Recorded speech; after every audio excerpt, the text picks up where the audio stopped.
और chat off कर दें। चैट ऑफ कर दिए जी मैंने। पहले टॉपिक में यही मसला होता है, मुझे नहीं याद रहता कई दफा, कभी माइक ऑन करना, कभी वीडियो ऑन करना, कभी चैट ऑफ करना, मुश्किल रहती है।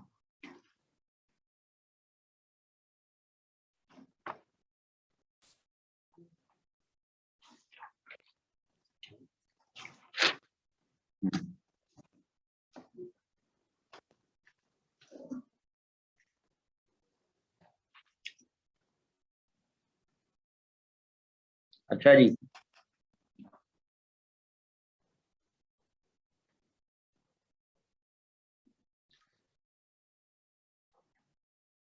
सर क्लास हो गई? हाँ जी क्लास हो गई है बेटा। आप अब आप जा सकते हैं। अच्छा जी, पहले तो जो है वो आवाम तो आ गई है जितनों ने आना था। तो पहली बात तो ये कि ये अगले वीक से टॉपिक हमारे शुरू हो जाएंगे उसके ग्लोबल के। ग्लोबल के टॉपिक थोड़े से कम ही होते हैं, तो साथ फिर कुछ बहुत और रीजनल के।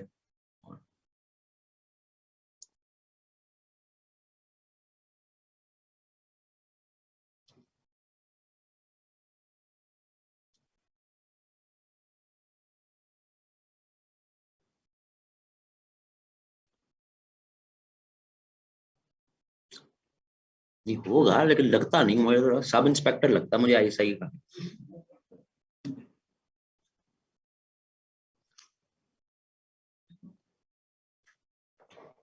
तो जनाब वो अगले हफ्ते से ग्लोबल के टॉपिक्स स्टार्ट हो जाएंगे। रीजनल के कुछ टॉपिक्स हैं अभी, जिस तरह अफगानिस्तान का पूरा एक एपिसोड है जो भी इंटेंशनली मैं नहीं करवा रहा, कि उसको एक बैकअप के तौर पर आखिर में, कि कोई किसी तरफ तो हो, लेकिन एक जनरल टॉपिक तो परटेनिंग टू अफगानिस्तान, वो तो अगर उस टाइम तक कोई बड़ी तब्दीली ना हुई तो वो तो मौजूद है। काउंसिल फॉर फॉरेन रिलेशंस का उस पर पूरा ऐसे मौजूद है, वो तो है ही है। लेकिन जो अहम बात थी वो ये बताने वाली थी, ये ऑनलाइन वालों के लिए तो नहीं है, रेगुलर वालों के लिए जी, कि जनाब नवंबर एंड तक मैं रेगुलर क्लासेस पढ़ा रहा हूँ जी। नवंबर एंड के बाद रेगुलर क्लासेस मैंने नहीं पढ़ानी। नवंबर एंड तक मैं रेगुलर पढ़ा रहा हूँ। नवंबर एंड के बाद जितनी आपकी थोड़ी बहुत जो क्लासेस, किसी के जो है 2-3 हफ्ते रह गए, किसी के 4 रह गए, या हो सकता है किसी के कंप्लीट हो गए, क्योंकि 8 नवंबर से शुरू होगा ग्लोबल के टॉपिक्स। तो वो भी मेरा 3 हफ्ते ग्लोबल के हो जाएंगे, फिर एक आधा हफ्ता और भी ग्लोबल का। तो नवंबर एंड के बाद मैं रेगुलर नहीं पढ़ा रहा। नवंबर एंड के बाद मैंने पढ़ाना ही ऑनलाइन है, क्योंकि ये अब लाहौर आना जाना ये पॉसिबिलिटी जो है वो नहीं है। तो जितने भी स्टूडेंट्स हैं यहाँ पे भी जो बैठे हुए हैं, कि भाई नवंबर एंड के बाद वो क्लासेस सारी, जो रिमेनिंग क्लासेस हैं वो सारी वो ऑनलाइन ही जो है वो होंगी। रेगुलर ऑनवर्ड उसके बाद मैंने पढ़ाना ही नहीं, पढ़ाना ही ऑनलाइन, यानी अगले साल भी, उससे अगले साल भी।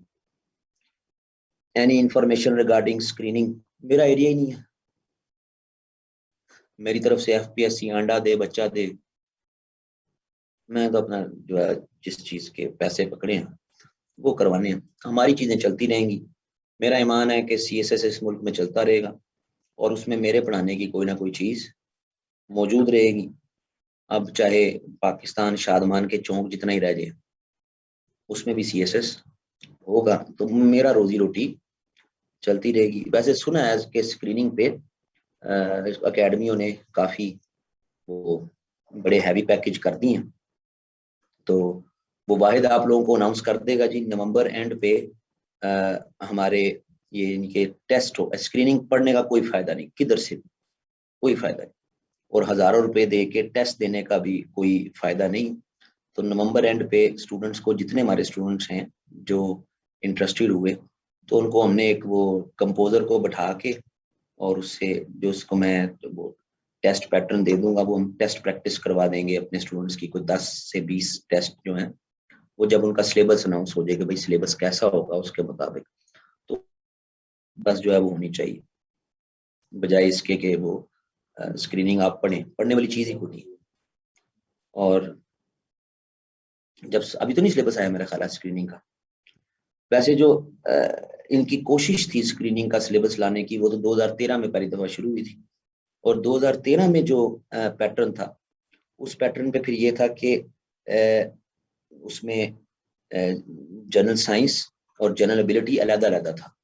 लेकिन अब क्योंकि सिलेबस में वो जनरल साइंस एंड एबिलिटी एक ही है, तो मे भी एक ही कर दें। तो 20 नंबर के ऑब्जेक्टिव्स उसमें थे पाकिस्तान अफेयर्स के, 20 नंबर के इस्लामियात, मिला के वो 200 नंबर का स्क्रीनिंग अनाउंस हुआ था एट दैट टाइम। उसका सिलेबस भी दिया था इन्होंने एट दैट टाइम एफपीएससी ने, लेकिन फिर वो कैबिनेट से अप्रूवल नहीं हुई, तो फिर ये पीछे चले गए, वो नहीं हो सके। पेपर फरवरी में ही होंगे, थोड़ा सा भी डिले हो गया तो 8-10 दिन का हो जाएगा, ज्यादा से ज्यादा 15 दिन का, उससे ज्यादा तो नहीं हो सकता। जो मेरी जो खबर है, दिसंबर में शायद स्क्रीनिंग हो जाए। लेकिन पॉसिबिलिटी नहीं लगती है कि एफपीएससी के पास इतना है नहीं मैन पावर कि वो इतना काम कर सके, लेकिन कर दें शायद। इमरान खान की हुकूमत को पता थोड़ा लगता है। तो वो जो स्क्रीनिंग का सिलेबस था, उसमें पूरी पूरी फुल फ्लेज प्रेसी और कंप्रीहेंशन भी थी। यानी आपको जो स्क्रीनिंग का ये पेपर मिलना है, उसी में एक प्रेसी लिखी होगी, और उस प्रेसी से नीचे रिलेटेड फिर उससे रिलेटेड आपको ऑप्शन होगी कि इस प्रेसी का सूटेबल टाइटल क्या हो सकता है। 3-4 टाइटल लिखे होंगे, आपको एक को टिक करना। इस प्रेसी से रिलेटेड एक सवाल जिसके नीचे 3-4 लंबे लंबे जवाब लिखे होंगे, आपने किसी एक को टिक करना है कि मोस्ट सूटेबल इस प्रेसी के इस सवाल पोर्शन में ये जो बात है उसका ये जवाब। ऐसा स्क्रीनिंग जो है वो बेहतर है, बजाय इसके कि सिर्फ टिक मार्क ही वहां पे करने हो। सही।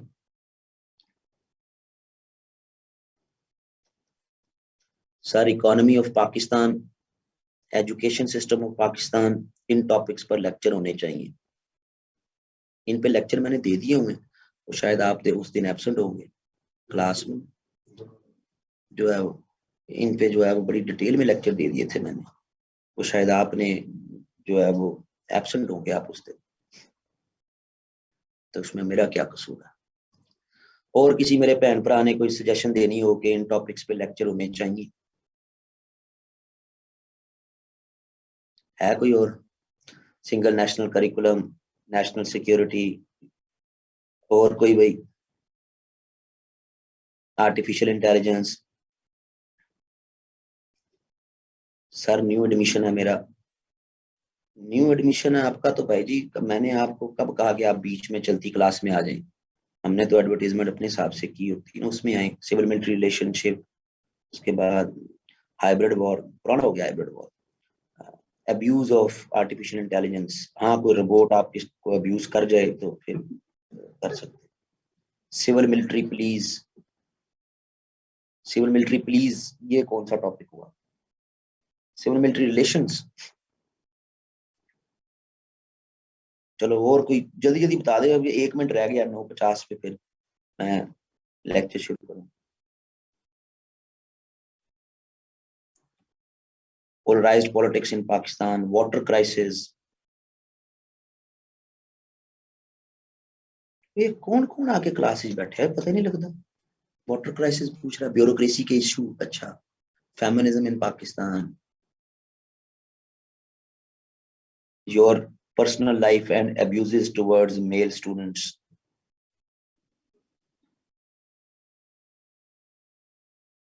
Pakistan land and its people, division of state. IR Pak affairs पास है और करंट अफेयर फेल है काफी स्टूडेंट्स के। सर, अगर थोड़ा गाइड कर दें, रीजन क्या है? तो यार ये इस तरह के सवाल तो मैं जवाब नहीं देता। गे राइट्स इन पाकिस्तान, हाँ, ये किस सवाल? Mohammad Mudassar.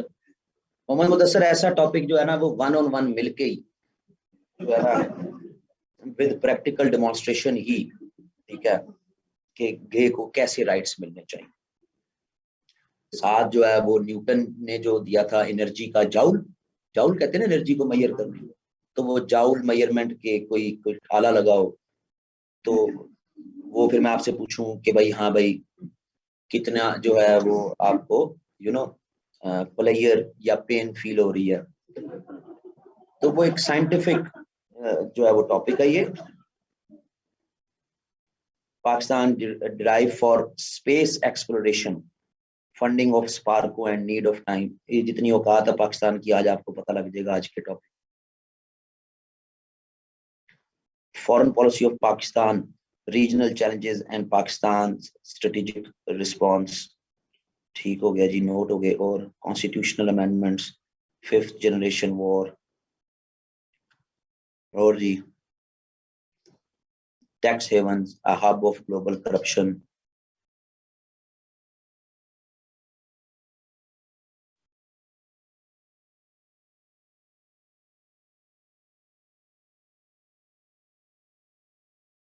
Build back better world, P3W। हाँ, ये जब ग्लोबल के टॉपिक्स आएंगे तब करवाना मैं।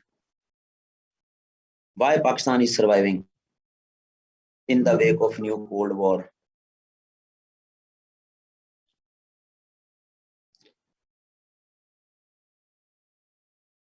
लो जी, सबने पोटी कर ली।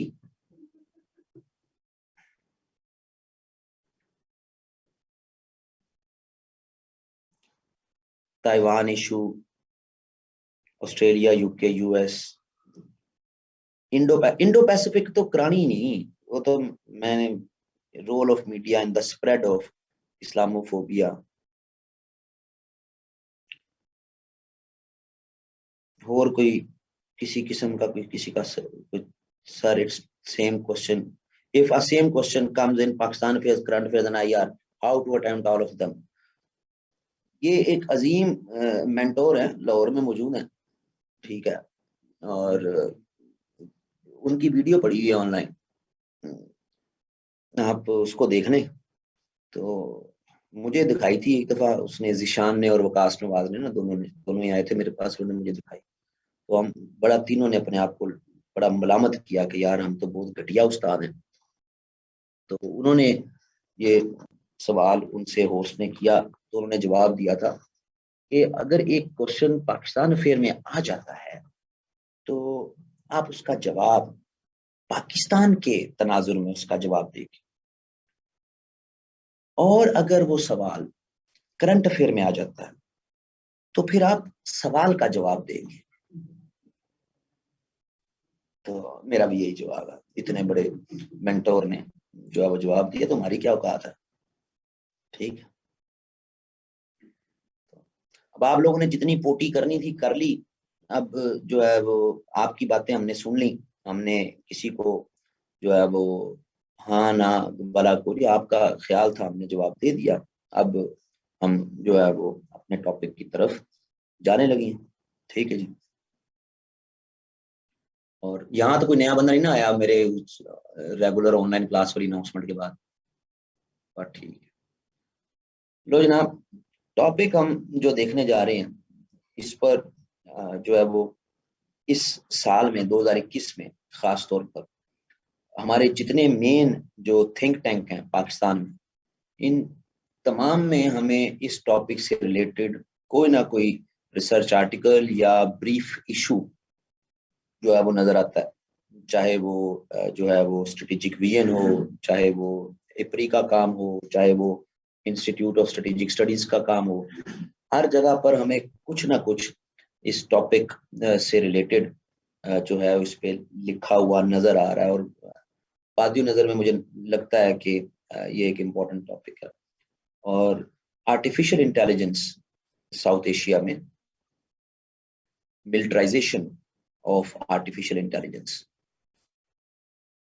इसके इससे रिलेटेड साउथ एशियन इस ग्रैंड रीजन में, और इसके सबब्स यानी कि चाइना फिर साथ मिला के, तो इसमें क्या डेवलपमेंट्स हो रही, और इससे रिलेटेड फिर जो पाकिस्तान के कंसर्न्स हैं वो क्या हैं।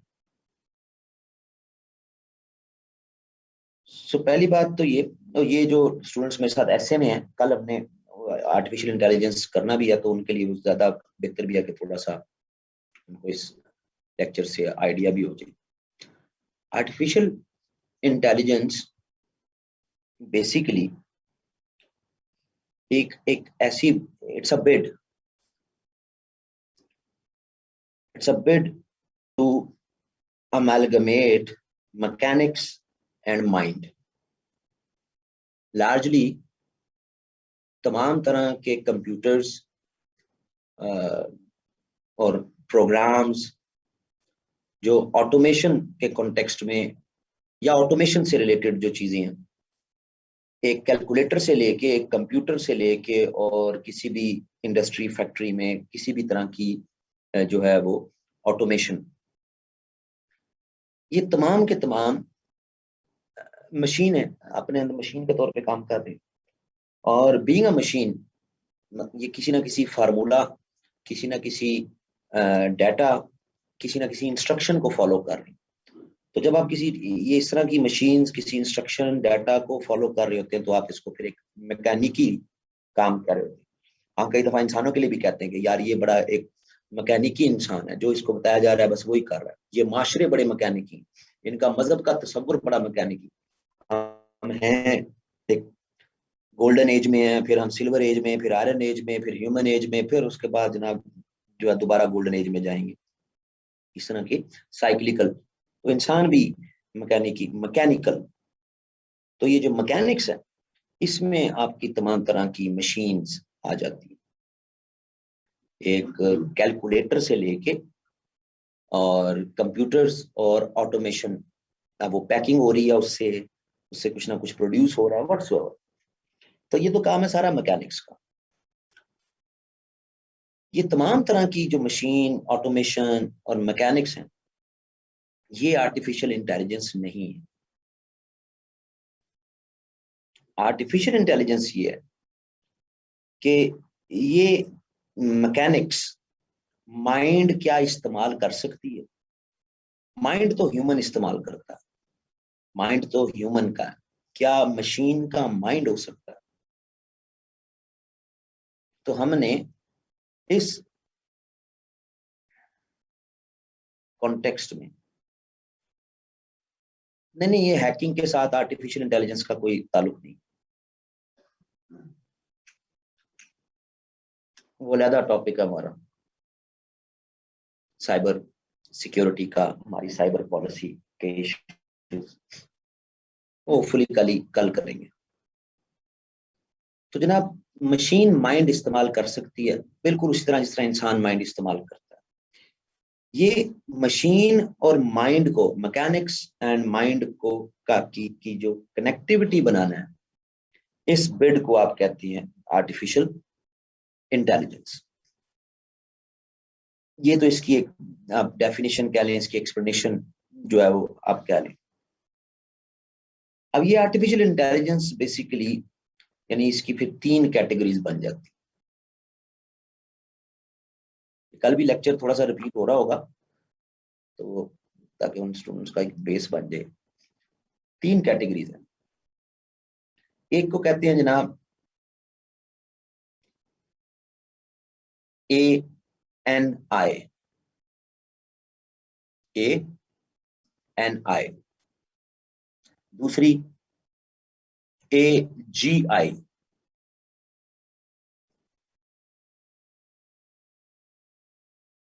और तीसरी ASI। ANI artificial normal intelligence, artificial normal intelligence. AGI artificial general intelligence, और तीसरी आर्टिफिशियल सुपर इंटेलिजेंस।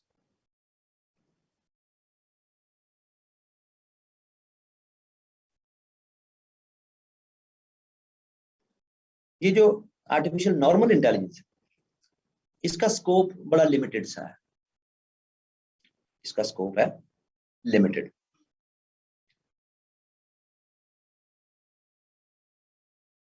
बेस कर रही होती है ये उस डाटा पे जो कि इस इंटेलिजेंस मैकेनिज्म में स्टोर कर दिया जाता है, या उस डाटा को इस इंटेलिजेंस मैकेनिज्म के साथ कनेक्ट कर दिया जाता है, लेकिन लिमिटेड।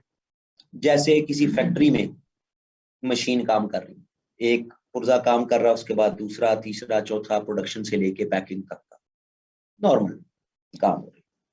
तो ये बेसिकली इसमें कोई इंटेलिजेंस है नहीं। जहां पे भी कहीं भी एक जगह इशू आएगा तो वो सारा प्रोसेस रुक जाएगा, and then you need technicians, humans के जो इसको एड्रेस करें। तो ये एक नॉर्मल जो आपकी इंडस्ट्री में और मुख्तलिफ अदर सेक्टर्स में जिसका इस्तेमाल हो रहा होता है। सही है। ये जो मशीन जिसके जरिए हम बात कर रहे हैं आपस में, ये लैपटॉप, ये भी इसी आर्टिफिशियल नॉर्मल इंटेलिजेंस में फॉल करा दिया जाता है, लेकिन इसका इंटेलिजेंस के साथ कोई ताल्लुक नहीं है, क्योंकि ये खुद से इसकी कैपेबिलिटी नहीं है कि अपना माइंड अप्लाई कर सके। ये इस वक्त कनेक्टेड है इंटरनेट के साथ, तो पूरी दुनिया का डाटा इसके साथ कनेक्टेड है, लेकिन इस मशीन में अगर खुद कोई प्रॉब्लम होती है तो इसकी इनकैपेसिटी है कि अपने आप को खुद एड्रेस कर सके। समझ आ रही है? सो ये तो नॉर्मल काम है। फिर जो बिड है वो आर्टिफिशियल जनरल इंटेलिजेंस, यानी ऐसा मैकेनिज्म कि जहां पर मशीन इंसान जितनी सोच समझ रख सके। सही है जी। वो हो गई आर्टिफिशियल जनरल इंटेलिजेंस। इस आर्टिफिशियल जनरल इंटेलिजेंस में आ जाती है चीजें जैसे नेविगेशन आ गई। सही है। ट्रांसलेशन, लैंग्वेज, ये बिड अक्रॉस द ग्लोब हमें होती नजर आ रही है। सही। इसी के तनाजुर में रोबोट्स भी बनाए जा रहे हैं। एक अच्छा रोबोट अगर आपने हाउस होल्ड एक्टिविटीज के लिए लेना है तो $1500 में मिल जाता है। छोटा रोबोट $1500 में वो मिल जाता है। लेकिन इसमें फिर जो issues related to emotions and other aspects, और तीसरा फिर आर्टिफिशियल सुपर इंटेलिजेंस, ये फ्यूचरिस्टिक काम है। ये क्वेश्चन है, पोज करता है कि क्या मशीन, रोबोट्स, क्या वो they can think more than humans? क्या वो इंटेलिजेंस इंसानों से ज्यादा यूज कर सकते हैं? सही है। तो लार्जली हमें एएनआई और एजीआई की एप्लीकेशंस मिलती हैं, लेकिन एजीआई की एप्लीकेशंस वो फिर एक पूरा आर्टिफिशियल इंटेलिजेंस के अंदर टॉपिक बन जाता है कि भाई ये एक मिथ है, क्या मशीन सोच सकती है या नहीं सोच सकती। लेकिन सबसे ज्यादा अगर काम आर्टिफिशियल इंटेलिजेंस के कॉन्टेक्स्ट में पिछले 2 से 3 डेकेड्स में होता नजर आ रहा है प्रैक्टिकली, तो that is militarisation of artificial intelligence. Militarisation of artificial intelligence.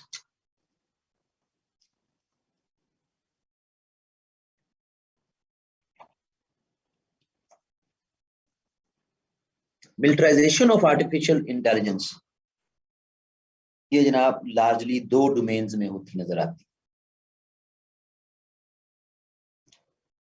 पहली है जनाब autonomous robotic devices. Autonomous robotic devices. Autonomous robotic devices जैसे नेविगेशन,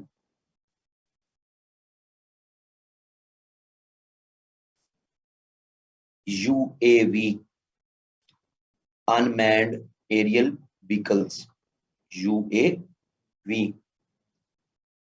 ड्रोन्स। सो एक तो हमें फिर मिलिटराइजेशन ऑफ आर्टिफिशियल इंटेलिजेंस में एक डोमेन ये मिलती है, जिसको नेविगेशन टूल्स भी आ गए, उसमें यूएवीज आ गए, ड्रोन्स आ गए। सही है। एक तरफ तो हमें ये मिलता है,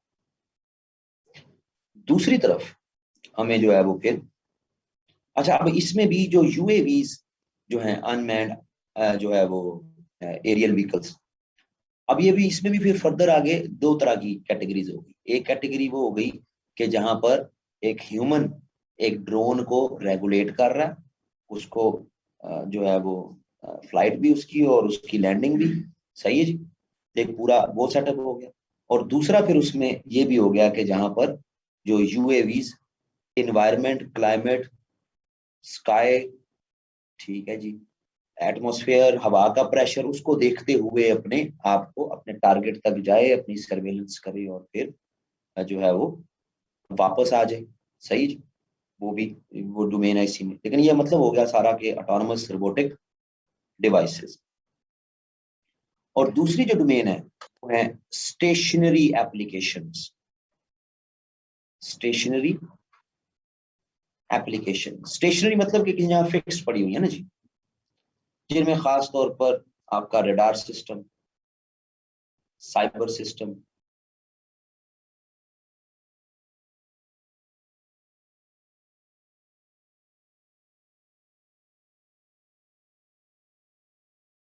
और उसमें आपकी जनाब फिर उसके बाद अर्ली वार्निंग सिस्टम, यानी कि operators related to ISR, operators related to capital letters में ISR।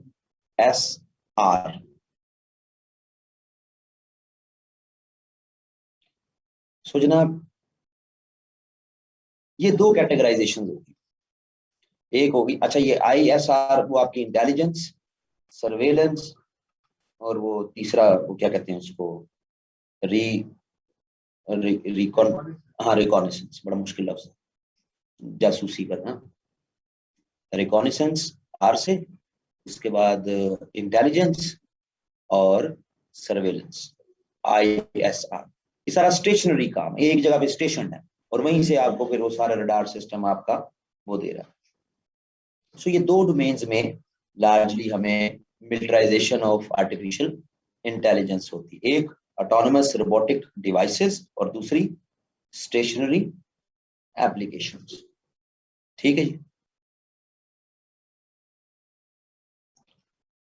अब मिलिटराइजेशन ऑफ आर्टिफिशियल इंटेलिजेंस क्या ये इस ग्रैंड रीजन में हो रही है या नहीं हो रही, और अगर हो रही है तो फिर चाइना, इंडिया इसको कैसे डील कर रहा है, पाकिस्तान कैसे डील कर रहा है इस रीजन में, और बाहर के कंट्रीज इस रीजन के कंट्रीज को कैसे इसमें असिस्ट कर रहे हैं। ठीक है जी।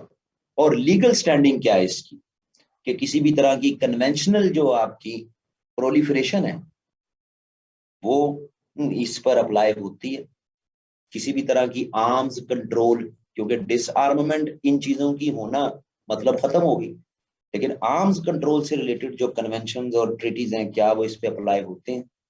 तो इस सारे कॉन्टेक्स्ट को फिर समझना जरूरी है, और ये बहुत ज्यादा हॉरिफिक प्रोपोजिशन है पाकिस्तान के लिए।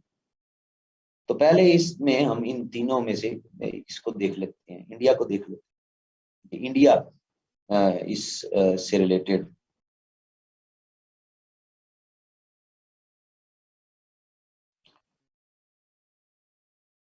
जी बिल्कुल, स्पाइंग भी इसी का पार्ट है, क्यों नहीं पार्ट।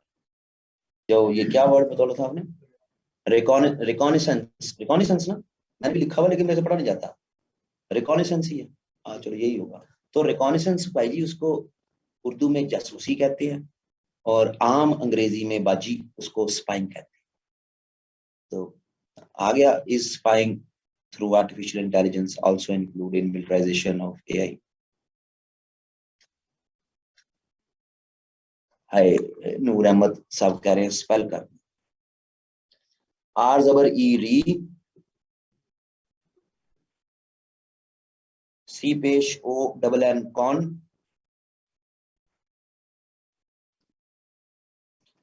आगे असिस्टेंट कमिश्नर यानी कि AC, और आखिर में सांस, SSANC।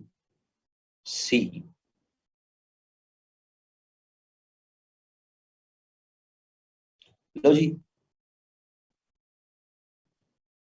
स्पेनेज, स्पेनेज कहते हैं, एस्पेनेज, उसमें बाजी बंदे या किसी जानदार का होना जरूरी है।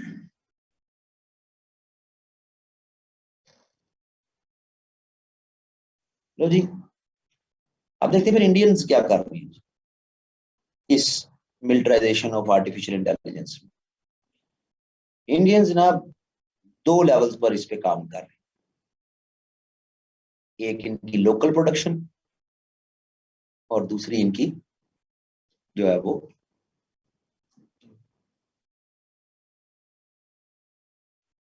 Sharing of technology, sharing technology with other countries, या नहीं सॉरी ये ना करें आप, यानी विद अदर कंट्रीज ही करने का। लोकल लेवल पर प्रोडक्शन एंड जो है वो विद अदर कंट्रीज। तो पहले लोकल लेवल पर देख लेते हैं।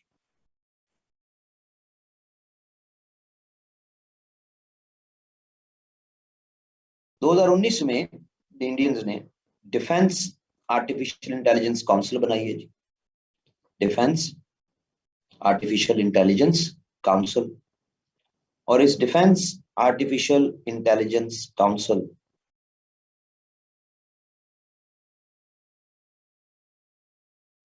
अस्सलाम वालेकुम सर, काइंडली इन टॉपिक्स की रीडिंग भी प्रोवाइड कर दें।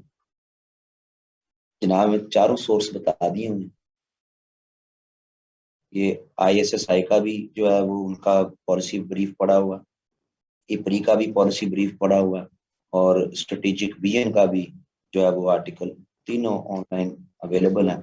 तीनों को आप जो है वो गूगल कर सकते हैं। अगर आप चाहते हैं कि मैं आपको जो है वो ये मटेरियल जो है वो व्हाट्सएप करूं तो जनाब वो भी हो जाएगा। और अगर आप चाहते हैं कि आपकी जगह पढ़ दूं तो वो पढ़ के ये कर रहा हूँ। इतनी आपकी औकात नहीं है कि आप लोग जो है वो कर लेते, वरना मेरे पास तो ना आते। ठीक है। 2019 में डिफेंस आर्टिफिशियल इंटेलिजेंस काउंसिल, इस डिफेंस आर्टिफिशियल इंटेलिजेंस काउंसिल में फिर एक स्पेशल टास्क फोर्स बनाई गई। और ये स्पेशल टास्क फोर्स जो है वो defensive and offensive based applications develop कर रही है जी। Defensive and offensive based applications, biological, cyber and nuclear related, defensive and offensive. सही है जी।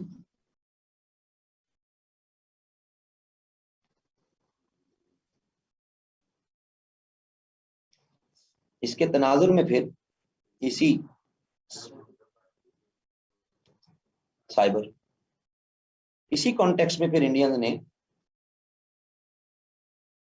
इसी डिफेंस आर्टिफिशियल इंटेलिजेंस काउंसिल के अंडर एक और फोरम भी बनाया जिसको कहते हैं centre for artificial intelligence and robotics. Centre for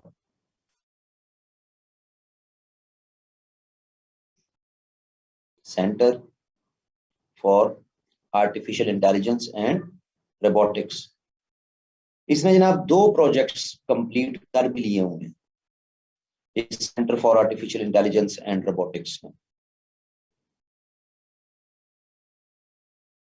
जो 2 बड़े projects under this centre for artificial intelligence and robotics complete हो गए हुए हैं, उनमें एक है जनाब जिसको ये कहते हैं net centric operations.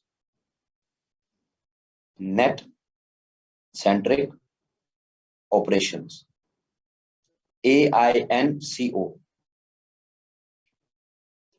Artificial intelligence net centric operations. ये प्रोजेक्ट इन्होंने कंप्लीट कर लिया जी। और दूसरा जो इन्होंने प्रोजेक्ट कंप्लीट कर लिया वो है knowledge based electronic warfare system. काफी ज्यादा साइंटिफिक और कंप्यूटर साइंस से रिलेटेड टर्मिनोलॉजीज हैं, लेकिन हमारी मजबूरी है। Knowledge based electronic welfare sorry warfare system. इस knowledge based electronic warfare system को नाम दिया गया हिम शक्ति, HIMSHAKTI,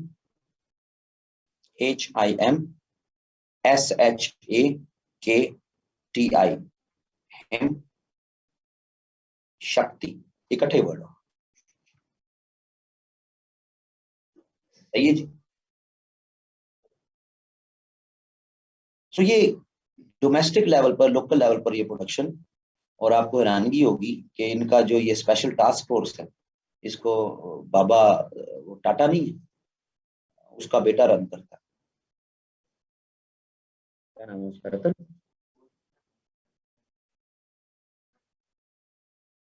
वही है, रतन टाटा। तो वो टाटा ग्रुप का जो भी बाबा है वो उसका बेटा जो है वो जनाब इसको रन करता है सारे प्रोजेक्ट्स को। अब फिर विद अदर कंट्रीज में जनाब सबसे ज्यादा 2019-20 में जो इनकी अलाइनमेंट है वो जनाब है, फिर क्या नाम है इसका,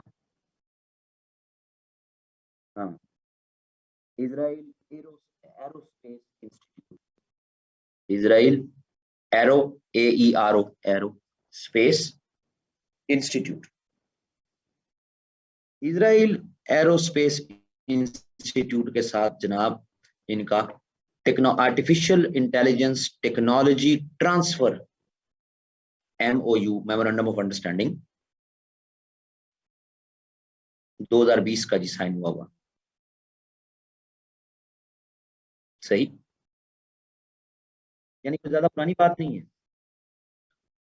और इससे हम ये भी गेज कर सकते हैं कि इंडियंस ने पहले अपनी बर्थ बनाई 2019 से, एक साल में अपनी बर्थ बनाई, और उसके बाद इजराइलियन जो है वो टेक्नोलॉजी शेयर यानी ट्रांसफर करने के लिए राजी हुए।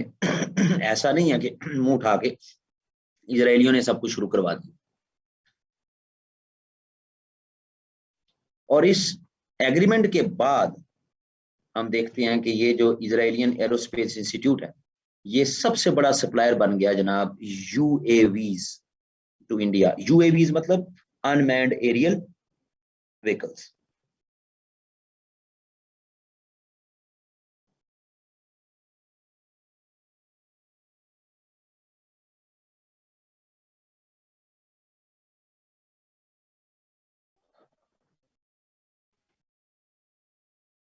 सो इंडियंस ने मिलिटराइजेशन ऑफ आर्टिफिशियल इंटेलिजेंस के कॉन्टेक्स्ट में अपना सफर शुरू कर लिया होगा। और सफर शुरू करने का मतलब ये है कि उन्होंने रिसर्च इंस्टीट्यूट्स काउंसिल्स डेवलप भी कर लिए हैं, कुछ प्रोजेक्ट्स कंप्लीट भी कर लिए हैं, और ट्रांसफर ऑफ टेक्नोलॉजी के मेमोरेंडम के मुताबिक उनको UAVs भी मिलना शुरू हो गए। सही जी। अब देख लेते हैं जरा चाइना को।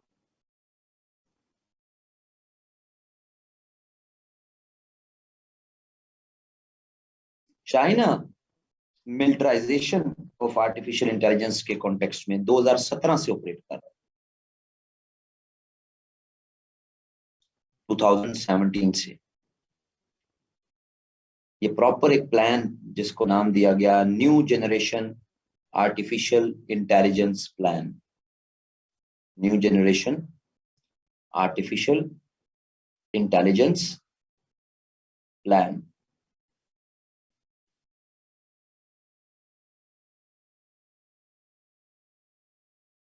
सही, ये मिलिटराइजेशन के कॉन्टेक्स्ट में, मिलिटराइजेशन ऑफ आर्टिफिशियल इंटेलिजेंस।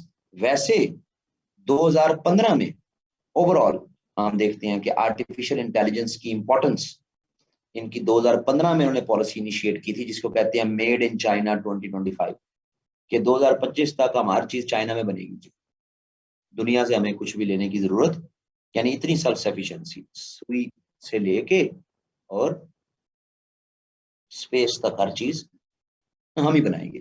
तो मेड इन चाइना 2025 वो पॉलिसी, उसमें जो है वो ये बात मेंशन है कि जो इम्पोर्टेंस है कि इम्पोर्टेंस ऑफ आर्टिफिशियल इंटेलिजेंस।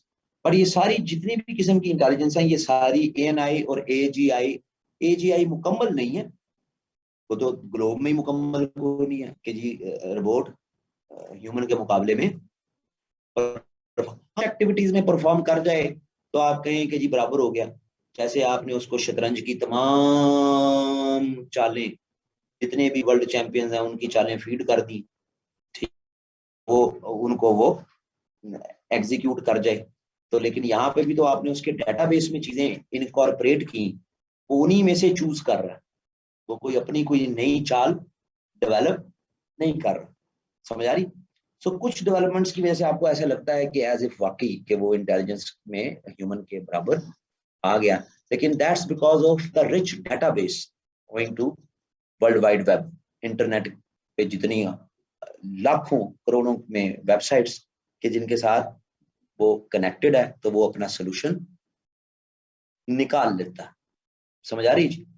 यानी उसकी वो कैपेबिलिटी नहीं है कि वो, हाँ, नहीं एवोल्यूशनरी कैपेबिलिटी, तो वो जितना भी डाटा है वो उसके साथ जुड़ तो गया, तो फिर उसको जो है उसमें से ऑप्ट करना है कि बेहतर कौन सा है।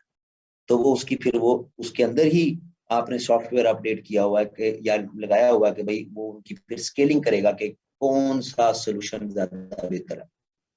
लेट से वो एक ऐसे प्रॉब्लम में आ गया है कि जहां से उसके पास 10 सोल्यूशन है, यानी उसने मूव चलनी है चेस की, और ऐसी सिचुएशन में 10 वर्ल्ड चैंपियन सेम सिचुएशन में थे, अब 10 के 10 ने अलग अलग जो है वो चाल चली है, तो वो उसकी प्रोबेबिलिटी देखेगा कि किसकी चाल सबसे बेहतर थी, तो वो उसकी चल देगा। लेकिन उसके पास डाटा बेस है, रिच डाटा है, जिसकी वजह से वो ये कर रहा है, वरना अपनी कैपेबिलिटी से वो कोई 11वीं चाल नहीं बना रहा।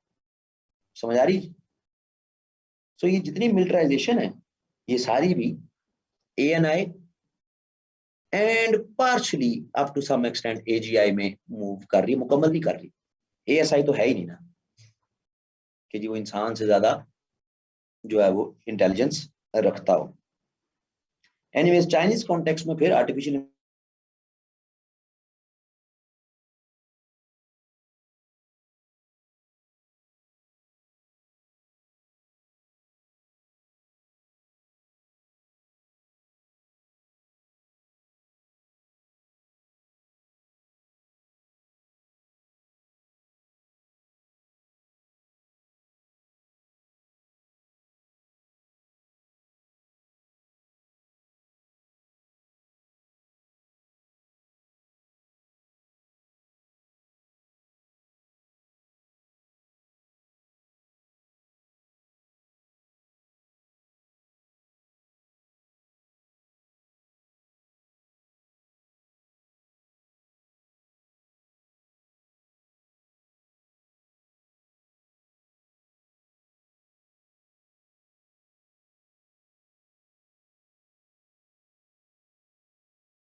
किसी की तरह की हैकिंग होती है तो वो फिर उसको जो है वो नलिफाई करने की कोशिश करते हैं।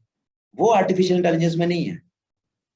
आर्टिफिशियल इंटेलिजेंस में ये है कि आपकी कैपेसिटी, कि आप पर होने वाला किसी भी तरह का साइबर अटैक, उसको आपका सिस्टम ही इतना स्ट्रांग हो कि वो उसको डिटेक्ट करे और उसको वो compete करना शुरू हो जाए, न्यूट्रलाइज करे without involvement of any human.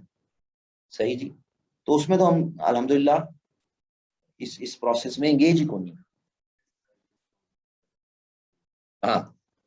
सो वो अच्छा जी, फिर इसमें जनाब future of artificial intelligence, militarisation of artificial intelligence in south Asia, इसमें जनाब हमें दो ऑप्शन नियर फ्यूचर में होती नजर आती है। दो बड़ी ऑप्शंस हमें south Asian, grand south Asian region में वो होती नजर आ रही है कि इनकी पॉसिबिलिटी है। ऑप्शन वन ये है, आसान सी बात है कि एक स्टेट अपनी कैपेबिलिटीज बढ़ाती जाए और बाकी स्टेट्स उसको फॉलो करती जाए। अभी तक यही हो रहा है। चाइनीज ने इस ग्रैंड रीजन में इसको इंट्रोड्यूस किया, 17 में, 19 में इंडियंस ने फॉलो किया। पाकिस्तान अभी इस लाइन में बिल्कुल न्यू है, फ्रेश है। सही। सो किसी भी तरह की डिसआर्ममेंट तो इस रीजन में, गिवन द क्लैश बिटवीन, इस ट्राइंगल के दरमियान, चाइना, पाकिस्तान, इंडिया, इनके दरमियान जो क्लैश हैं, इसकी वजह खासतौर पे चाइना और इंडिया के विद, चाइना और पाकिस्तान के विद इंडिया, तो उसमें तो ये अनलाइकली है कि ये जिस भी गिवन स्टेज में है ये किसी भी तरह की डिसआर्ममेंट कर ले। डिसआर्ममेंट की पॉसिबिलिटीज मौजूद है अक्रॉस द ग्लोब। स्टेट्स तो न्यूक्लियर फ्री जोन के भी डिसआर्ममेंट के एग्रीमेंट्स कर 1967 में लैटिन अमेरिका ने किया हुआ है, 1990s में आसियान कंट्रीज ने किया हुआ है कि भाई हम सब न्यूक्लियर फ्री जोन तो होगा हमारा। तो ये तो पॉसिबिलिटी है, लेकिन जिस तरह के रिलेशंस हैं इन तीन कंट्रीज के और खास तौर पे इंडिया की तरफ, तो इट इज अनलाइकली कि किसी भी तरह की डिसआर्ममेंट हो। तो ये तो यही पॉसिबिलिटी चलेगी कि एक स्टेट अपनी कैपेबिलिटीज अचीव करती जाए और बाकी स्टेट्स उसको फॉलो करते जाएं। That would eventually result into arms race, एक किस्म की आर्म्स रेस जो है वो डेवलप होगी। और उस आर्म्स रेस को काउंटर करने के लिए फिर जब सबकी कैपेबिलिटी बनेगी, तब आप किसी ना किसी कंट्रोल मैकेनिज्म पे, आर्म्स कंट्रोल मैकेनिज्म पर कंसेंसस करेंगे। सो एक तो ऑप्शन पूरी वो ये डेवलप होती नजर आती है, इनमें से कोई भी स्टेट, वो खास तौर पर इंडिया और चाइना, वो रुकेंगे तो नहीं। सही है जी। दूसरी ऑप्शन जो है वो स्पेसिफिक है फिर इंडिया और पाकिस्तान के कॉन्टेक्स्ट, क्योंकि इस ग्रैंड रीजन में मिलिटराइजेशन ऑफ आर्टिफिशियल इंटेलिजेंस को लीड तो चाइनीज कर रही है, इंडियंस उनको रीच करने की कोशिश कर रहे हैं और पाकिस्तान तो बिल्कुल अभी इन्फेंट स्टेज पे है। सो फिर इस race of artificial intelligence, sort of arms race, इस रेस ऑफ आर्टिफिशियल इंटेलिजेंस में बैलेंस ऑफ पावर रीडिफाइन होता नजर आएगा। The idea of balance of power, तो जो फ्यूचर है मिलिटराइजेशन ऑफ आर्टिफिशियल इंटेलिजेंस का इन दिस ग्रैंड रीजन, वो balance of power, from balance of power to borrowing power, from balance of power to borrowing power, बारो करना। और ये borrowing power दो स्टेट्स कर सकती हैं, एक इंडिया ऑलरेडी जो है वो इजराइल के साथ ऑपरेट हो चुके हों। सही। American are reluctant to transfer AI technology to Indians, वो रिलक्टेंट है। साउथ एशिया नहीं, ओनली इंडियंस, वो रिलक्टेंट है। अमेरिकन की रैशनल ये है कि हमने इंडिया को एक्सकेलेशन लेवल पर, उस स्टेज पर नहीं लेके जाना चाइना के साथ जिसके साथ चाइना और इंडिया की कोई वॉर हो जाए। सो हमने सपोर्ट तो करना इंडिया को, पर इस लेवल पर नहीं करना कि जिससे चाइनीज रिटेलिएट करें, क्योंकि किसी भी तरह की इंडिया और चाइना की वॉर वो इंडियन ओशन और इस ग्रैंड रीजन में अमेरिकन जो इंटरेस्ट है और अमेरिकन जो ट्रेड है उसको फिर इफेक्ट जो है वो करेगी। और ऐसी किसी भी वॉर की जो, ये बहुत पहले 2015 में, कल मैं टॉपिक करवाऊंगा इसका चाइना और इंडिया के रिलेशंस पे, क्योंकि वो भी रीजन का ही। तो फिर इसमें इस ग्रैंड रीजन में अमेरिकन सिंस 2015 ये समझते हैं कि हमें नो डाउट इंडिया को सपोर्ट करना है, but up to that particular level के जहां पर एक्सक्लेनेशन इस लेवल पे ना जाए कि बड़ी वॉर हो जाए, क्योंकि फिर एक वीक इंडिया को संभालना, सारी जो ऑब्लिगेशन है वो अमेरिकन की हो जाएगी, and that would eventually leads towards a major war, कि अगर हम उसमें ज्यादा आगे बढ़ेंगे तो चाइनीज फिर हमारे लिए भी फिर सीरियस थ्रेट पोज कर सकते हैं। वो किसी भी तरह जो है वो अमेरिकन इसमें एंगेज नहीं होंगे, लेकिन थ्रू इजराइल एंगेज हो रहे हैं। और पाकिस्तान के केस में ये और ज्यादा प्रॉब्लमेटिक होगा, क्योंकि पाकिस्तान के पास बोरोइंग पावर की ऑप्शन सिर्फ चाइनीज। मोस्ट रिसेंट कॉन्टेक्स्ट में हम थोड़ा बहुत इस पे काम कर भी रहे हैं। 5G टेक्नोलॉजी हम चाइना से ही बारो कर रहे हैं, हमारे पास और कोई तो ऑप्शन नहीं है, हम चाइना ही से बारो कर रहे हैं। लेकिन 5G भी उस वक्त तक जो है वो इफेक्टिवली एग्जीक्यूट नहीं हो सकती पाकिस्तान में जब तक length and breadth of Pakistan में आप 4G को ना पहुंचा दें। तो आप तो अभी भी उसमें भी मिजरेबली वो, यानी उसकी अब बहुत पीछे है। सो ये दो बड़े ऑप्शन हो सकते हैं, और ये जो दूसरा ऑप्शन है ये खास तौर पर रीजन के पीस के लिए और इसकी स्टेबिलिटी के लिए ज्यादा खतरनाक है, क्योंकि दूसरे ऑप्शन में एक तो फिर जो फॉरेन एलिमेंट्स इंगेज होंगे वो definitely in alignment with India के साथ इंगेज होंगे, और पाकिस्तान के केस में पाकिस्तान की हैवी डिपेंडेंसी होगी ऑन चाइना, जो कि पाकिस्तान के लिए भी फिर उसकी सॉवरन स्टेटस के लिए जो है वो क्वेश्चन मार्क लगेगा उसमें, क्योंकि आपको फिर हैवी रिलायंस करनी पड़ेगी चाइनीज पे। समझ आ रही है? अब आखिरी बात ये है कि ये तीनों स्टेट्स फिर मिलिटराइजेशन ऑफ आर्टिफिशियल इंटेलिजेंस पर मौकफ क्या रखती, तीनों स्टेट्स।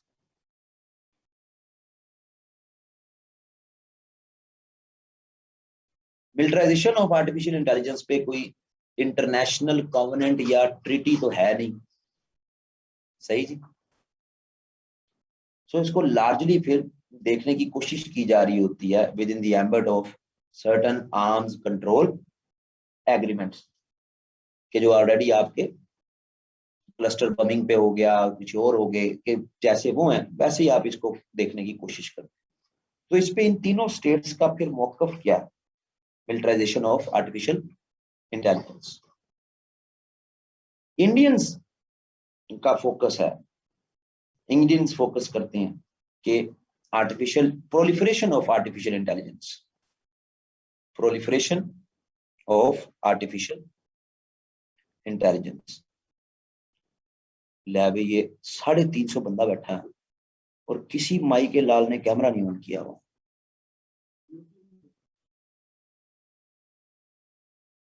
अंदाजा करो जरा,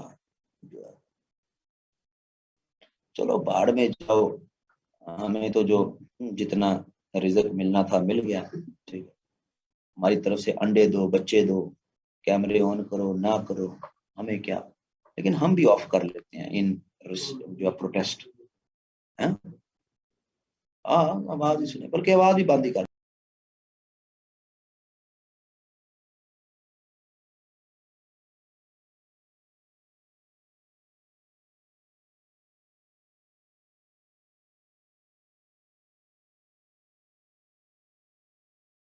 तो जनाब ये हो गए तीनों जो है वो क्या कहते हैं इसके जो कंट्रास्टिंग जो व्यूज हैं, तीनों आपको बता दिए, ठीक है जी।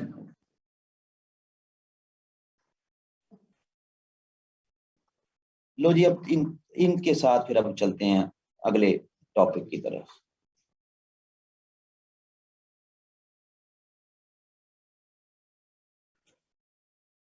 इंडिया का ही बताया है, तो बाकी दो भी बता दिए, वो मैंने माइक और कैमरा ऑफ करके बता दिए, इन रिटेलिएशन इन रिस्पांस जो है।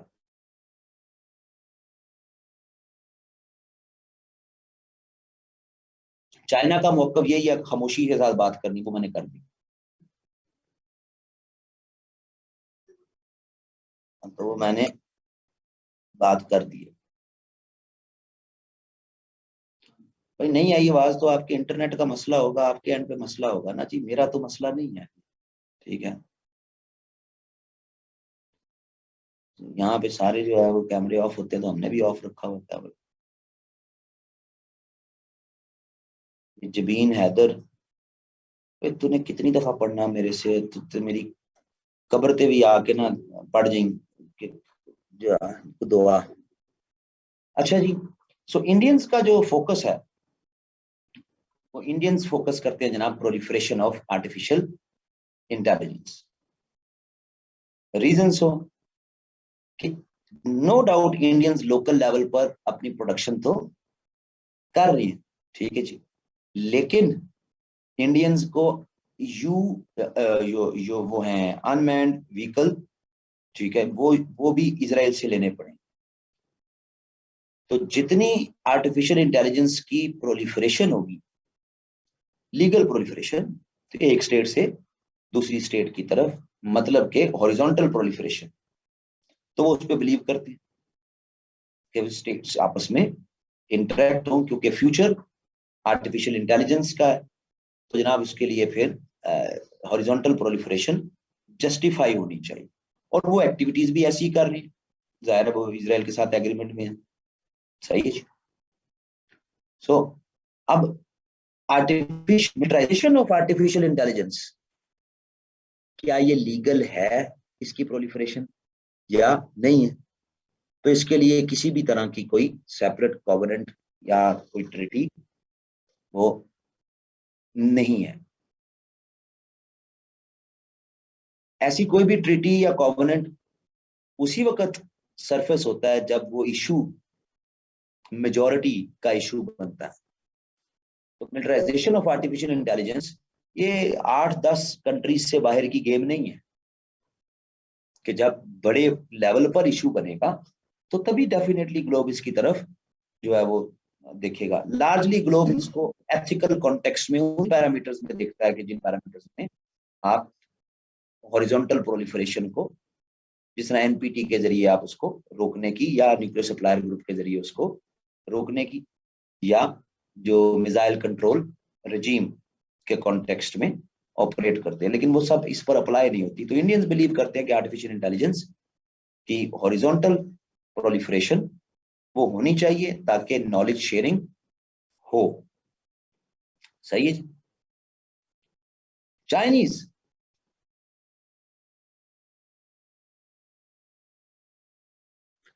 चाइनीज बिलीव करते हैं vertical proliferation of artificial intelligence. Chinese believe करते हैं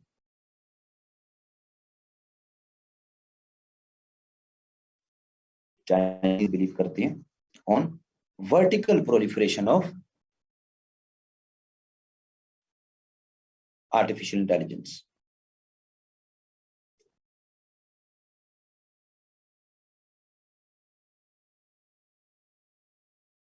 और within the ambit of vertical militarisation, किसी भी तरह की vertical proliferation of militarisation of artificial intelligence, Chinese believe करते हैं आफ्टर जब इन्होंने 6G सैटेलाइट ऑर्बिट में भेजी, तो वेस्ट की तरफ से जो कंसर्न्स आए कि जनाब स्पेस में किसी भी तरह की टेक्नोलॉजी का, वो तो हम बहुत पहले जी 60s में ही एग्रीमेंट कर चुके हैं कि स्पेस को किसी भी तरह वेपनाइज नहीं किया जाएगा।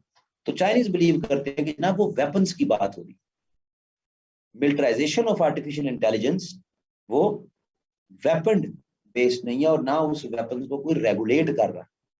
सो इस पे ना कोई आर्म्स कंट्रोल जो है वो अप्लाई होती है, और कोई भी स्टेट इसको इस जो है वो स्ट्रक्चर को, वर्टिकल प्रोलिफरेशन उसकी जस्टिफाइड है, वो रख सकते। सही है जी। और तीसरे नंबर पे आ गई पाक सरजमीन शादबाद। ठीक है जी।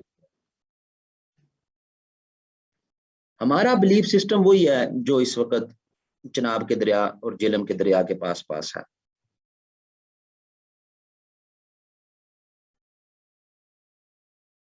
टेक्नोलॉजी भी उसी वक्त कारामद होती है जब बिस्मिल्लाह पढ़ के चलाई जाए।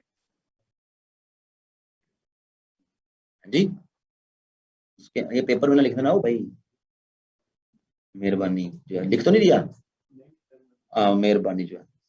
पाकिस्तान बिलीव करता है जनाब कि artificial intelligence, militarisation of artificial intelligence in this south Asian region, ये स्पेसिफिक साउथ एशियन रीजन यानी India Pakistan south Asian, Chinese को नहीं है, साउथ एशिया। तो जनाब ये कहते हैं कि हमें in line with those patterns कि जनाब no non proliferation of artificial intelligence, militarisation of artificial intelligence वो नहीं होनी चाहिए। ये रीजन के लिए, स्ट्रेटेजिक स्टेबिलिटी के लिए खतरनाक है। तो यार आपके पास कोई इतनी प्रोविजंस ही को नहीं है, तो आप फिर यही कहते हैं कि नहीं नहीं लड़ाई लड़ाई माफ करो, अल्लाह का घर साफ करो। पर ये एक सीरियस कंसर्न है, artificial militarisation of artificial intelligence. हमारे यहाँ जितने भी काम हो रहे हैं, हम ज्यादा से ज्यादा मैक्सिमम जो हम छलांग लगा सकते हैं, जो हल्की फुल्की जिसकी हम टेस्ट ड्राइव ले चुके हैं, वो अनमैन्ड टैंक्स, सबसे बड़ी से बड़ी जो हमारी छलांग, जिसपे छोटे मोटे हमें जो है वो वॉर गेम्स होती एनडीयू के फोरम से, नेशनल डिफेंस यूनिवर्सिटी के फोरम से वो होते, छोटी मोटी एक्टिविटीज नजर आती हैं, लेकिन इससे ज्यादा नहीं। सो पाकिस्तान ज्यादा वल्नरेबल है बनिस्बत चाइना, और पाकिस्तान हैज नो ऑप्शन, क्योंकि ये मिलिटराइजेशन ऑफ आर्टिफिशियल इंटेलिजेंस ये आर्म्स रेस के तौर पर या एज अ रेस ये कभी इंडिया पाकिस्तान का इशू ही नहीं है। ये इंडियंस रिस्पॉन्ड कर रहे हैं चाइनीज को, सही है जी, और इंडियंस के इस रिस्पॉन्स में उनको असिस्ट कर रहा है वेस्टर्न वर्ल्ड, क्योंकि India is considered as a last castle in and Indo Pacific region. बाकी भी है नीचे है जी, ऑस्ट्रेलिया न्यूजीलैंड वगैरह, लेकिन जो जियो स्ट्रेटेजिक इंपॉर्टेंस है वो लार्जली वो वेस्टर्न वर्ल्ड के लिए, यूनाइटेड स्टेट्स के लिए वो इंडिया की है। सो इट इज अनलाइकली कि किसी भी तरह आर्टिफिशियल इंटेलिजेंस का फ्रेमवर्क मिलिटराइजेशन का ये हॉल्ट हो जाए, and Pakistan has no other option but either to invest in artificial intelligence और borrow power of artificial borrow this power of artificial intelligence। so Pakistan इन दोनों कंट्रीज में बहुत ज्यादा वल्नरेबल है कि हम ना चाहते हुए भी हमें इस ग्रैंड रीजन का जो सिक्योरिटी मैट्रिक्स है उसमें मिलिटराइजेशन ऑफ आर्टिफिशियल इंटेलिजेंस की तरफ जाना पड़ेगा। समझ आ रही? क्योंकि ये भी ऐसी नेसेंट स्टेज में है कि जहां पर इतना डेवलप नहीं हुआ कि जिस पर फिर आर्म्स कंट्रोल एग्रीमेंट किया जा सके, क्योंकि आर्म्स कंट्रोल एग्रीमेंट भी कोई चीज डेवलप होगी तो उसी पर उसकी वेरिएशन बनेगी। सो पाकिस्तान अगर इसको अपने एआई मैकेनिज्म को डेवलप नहीं करता तो हम एक तरफ से इंडिया की प्रेशर में और दूसरी तरफ से अगर हम करते हैं तो हम फिर चाइनीज क्लाइंटेज के प्रेशर में एंगेज होंगे। सो पाकिस्तान के लिए बहुत फिर एक जो है वो ये डिफिकल्ट और जो है वो sensitive phenomena, either to have it और टू अबैंडन इट। दोनों सूरतों में हम इन दोनों स्टेट्स की तरफ से, हमें एक की तरफ से डिपेंडेंसी का इशू आएगा और दूसरी की तरफ से हमारा सिक्योरिटी डायलेमा का इशू डेवलप होगा। सही जी? सो ये बेसिकली टॉपिक, जिसका एक पॉलिसी ब्रीफ जो है वो स्ट्रेटेजिक विजन का, एक इसका आर्टिकल जो है वो ISSI का, इस्लामाबाद इंस्टीट्यूट उसका स्ट्रेटेजिक स्टडीज का, ये दोनों ऑनलाइन जो है वो अवेलेबल है।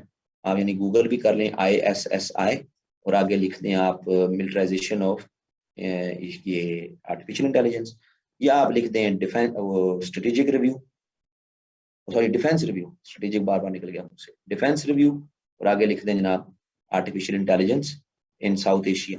तो एक का पॉलिसी ब्रीफ आ जाएगा और दूसरे का आर्टिकल जो है सामने आ जाएगा। इन्हीं दो से मैंने ये स्ट्रक्चर जो है वो उठाया, बाकी और भी चीजें हैं उसके अंदर, यानी काफी ज्यादा उसको वो साइंटिफिक टर्मिनोलॉजीज और बाकी चीजें, लेकिन हमने तो उसको ज्यादा बेसिक स्ट्रक्चर के बाद साउथ एशियन पॉलिटिक्स की डोमेन में ऑप्शन फॉर पाकिस्तान क्या है, तो एक बड़ा जो है वो काफी एक आप क्या लें कि एक relatively dark area for Pakistan, either to have it or to abandon it. Sir, kindly share links or articles. ऐसा कोई वादा नहीं हुआ था जब आपसे फीस ली थी, पढ़ाने का वादा हुआ था। सोर्स मैंने बता दिया है, गूगल कर ले, ऐसा कोई वादा नहीं हुआ था। लिखें GOOGLE गूगल, और गूगल पे जाके लिखें मिलिटराइजेशन ऑफ आर्टिफिशियल इंटेलिजेंस, आगे लिख दे डिफेंस रिव्यू, पहला ऑप्शन, पहला क्लिक किया जाए। फिर लिखें मिलिटराइजेशन ऑफ आर्टिफिशियल इंटेलिजेंस, आगे लिखें ISSI, पहले लिंक में पूरा आर्टिकल आ जाए।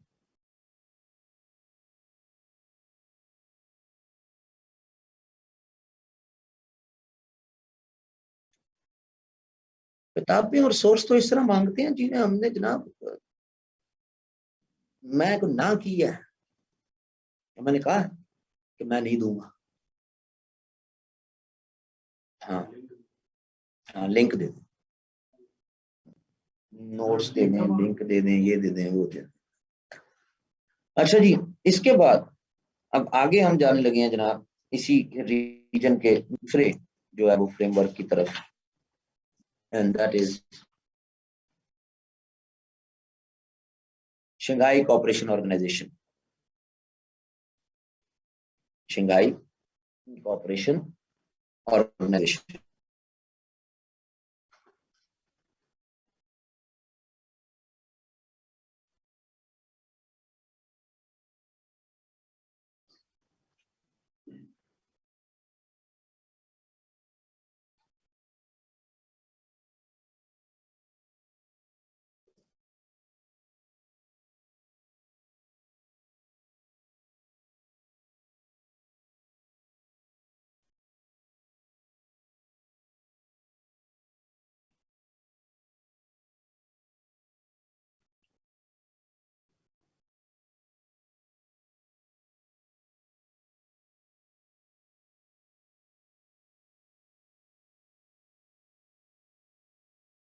लो जी, मैं एक चीज देख रहा था लेकिन नहीं। लो जी,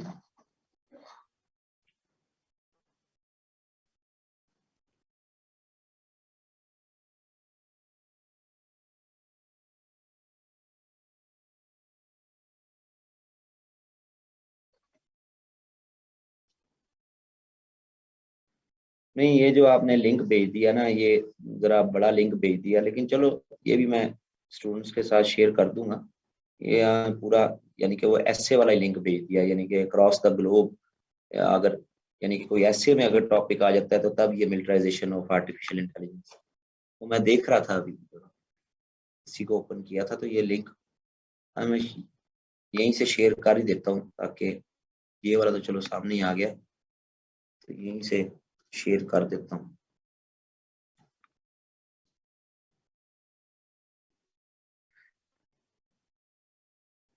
हाँ, अगर किसी ने ऐसे तैयार करना है इस पे तो ये लगता तो बेहतर ही है, देखा मैंने अभी। हो जा, अच्छा इधर हो गया तो इधर नहीं हो रहा, हो गया करंट अफेयर है जी, तो मैं क्या साथ ही कर लें। लो भी एक लिंक तो आ गया, जिनको बहुत जोर से लिंक चाहिए था ना, ठीक है, वो तो चूम ले इसको हैं।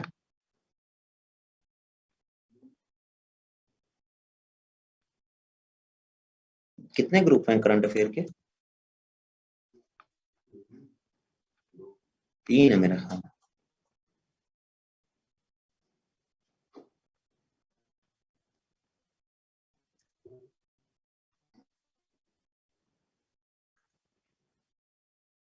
लो जनाब,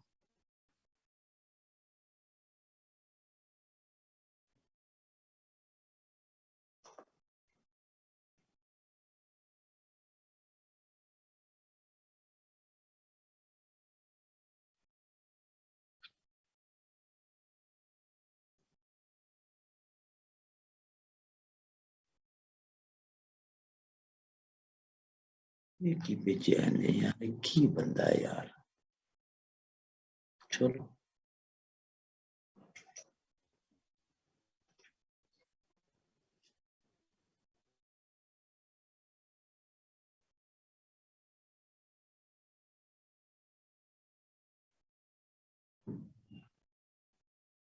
नूरी गाचा, जुर्म की दुनिया का एक बहुत बड़ा नाम। ये फिरोजपुर खुर्द का, खिर्द या खुर्द का रिहायशी था। ये तो मैं की करा।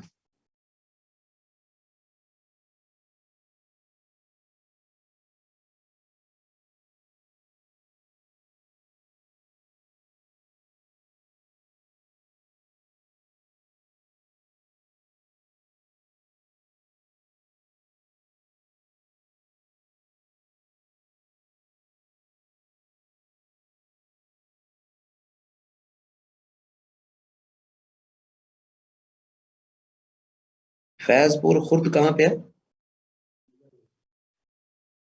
नहीं नहीं, 1985 में पाकिस्तान का इलाका।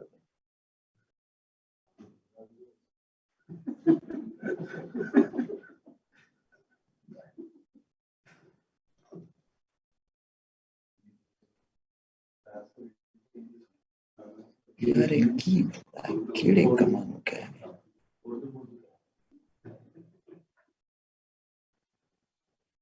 ओ वाह जी वाह, सरमद साहब, thank you very much.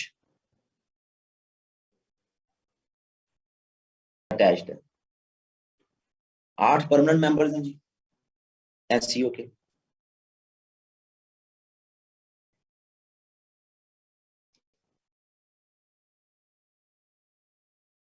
Russia है, चाइना है, इंडिया, पाकिस्तान, और 4 आपकी central Asian republics, Kazakhstan, Kyrgyzstan,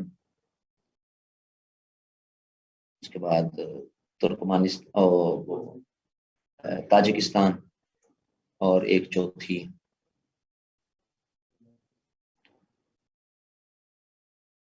Turkmenistan.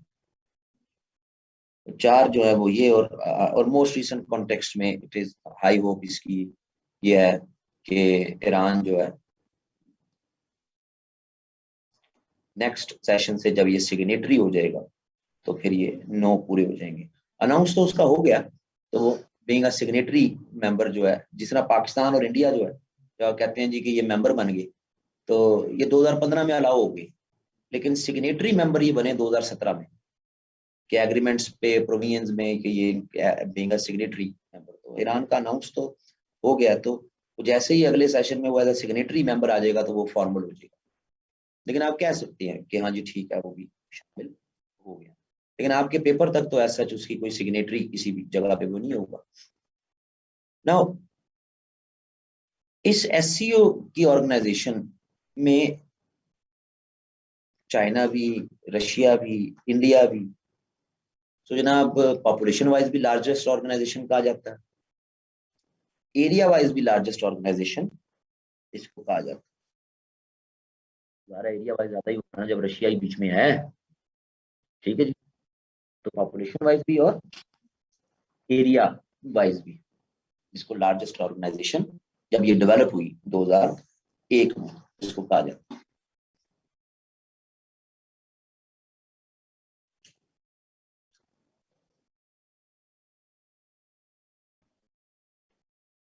Please ask students to turn camera off. Internet get unstable with that.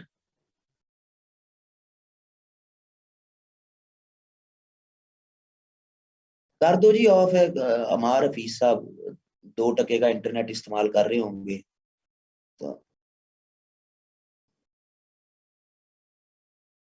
यानी हमारे हफीज साहब आपने तो ये काम किया कि आपके मोहल्ले में आपके घर के साथ किसी नौजवान की शादी हो जाए, तो आप उसको कहें नहीं यार आज तूने ना नहीं, जो है वो नहीं, मुझे कुछ होता है जो है वो, तो नहीं प्लीज, ठीक है। कमाल नहीं कर दिया आपने हमारे फीस साहब के, जनाब बाकियों को कहें कि कैमरे ऑफ कर देंगे कि मेरा नेट जो है वो डिस्टर्ब हो रहा है, क्या बात है।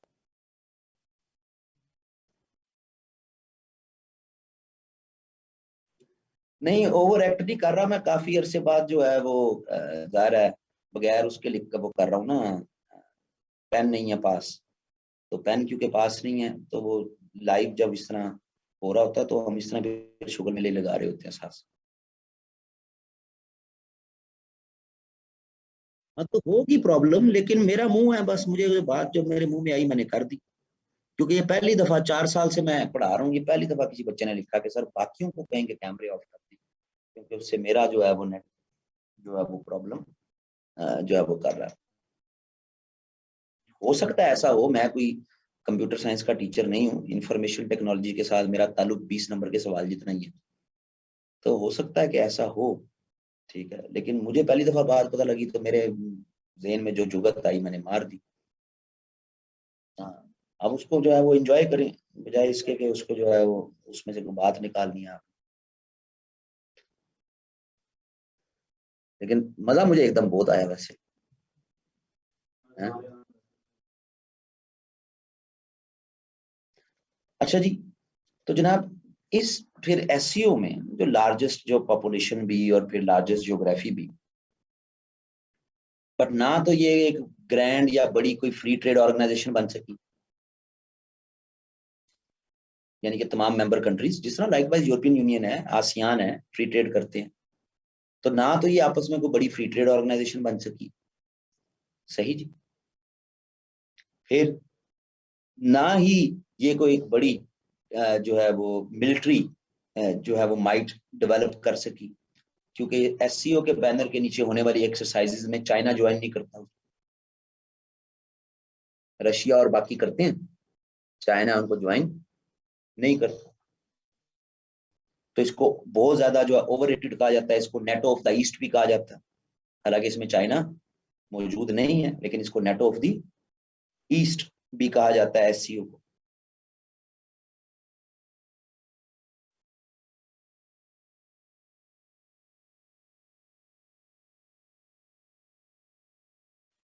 तो सबसे बड़ी डेवलपमेंट है एससीओ में, वो दो डेवलपमेंट्स हैं।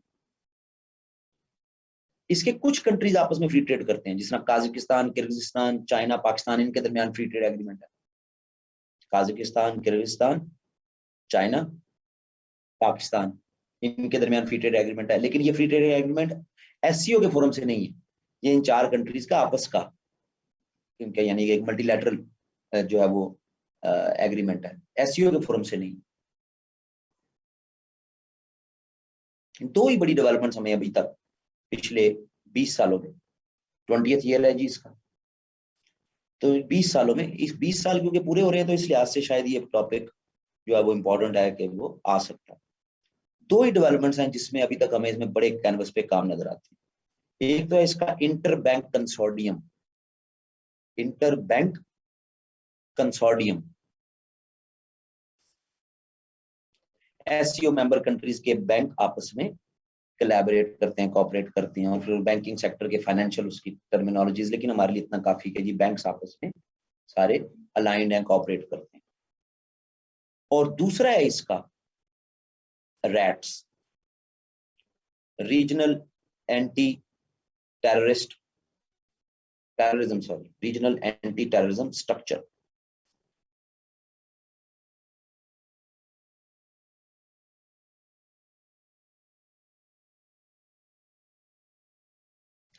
रीजनल एंटी टेररिज्म स्ट्रक्चर के कॉन्टेक्स्ट में दो बड़ी जो मैनिफेस्टेशन है, एक तो इसमें सेंट्रल एशियन एरियाज में टेररिस्ट की सर्वेलेंस और उससे रिलेटेड काम इनका, और दूसरा फिर पाकिस्तान के साथ intelligence sharing. Largely RATS intelligence sharing करता है as an institution, regional anti terrorism structure ये इंटेलिजेंस शेयरिंग आपस में करता है, जिसमें खास तौर पे सेंट्रल एशियन जो है वो रिपब्लिक्स और फिर रशियंस, पाकिस्तान, ये ज्यादा इसमें हमें इनके वर्किंग रिलेशंस वो नजर आते हैं। सही है जी। ये दो बड़े इसके अभी तक काम जो इसमें होते हमें नजर आते हैं। बट हमारे क्योंकि हम पाकिस्तान में बैठे हैं तो उसके लिहाज से फिर हमें दो तरह से सवाल एससीओ के आ सकते हैं। एक तो आ सकता है जनाब, प्रोस्पेक्ट्स क्या हैं पाकिस्तान के लिए और एससीओ के लिए, यानी कि सवाल आ जाए कि प्रोस्पेक्ट्स पाकिस्तान के लिए क्या है एससीओ में रहने के, ये सवाल आ सकता है। हमें सवाल आ सकता है एससीओ कंट्रीज पाकिस्तान से क्या बेनिफिट ले सकते हैं, उनको पाकिस्तान का क्या फायदा है, ये सवाल आ सकता है।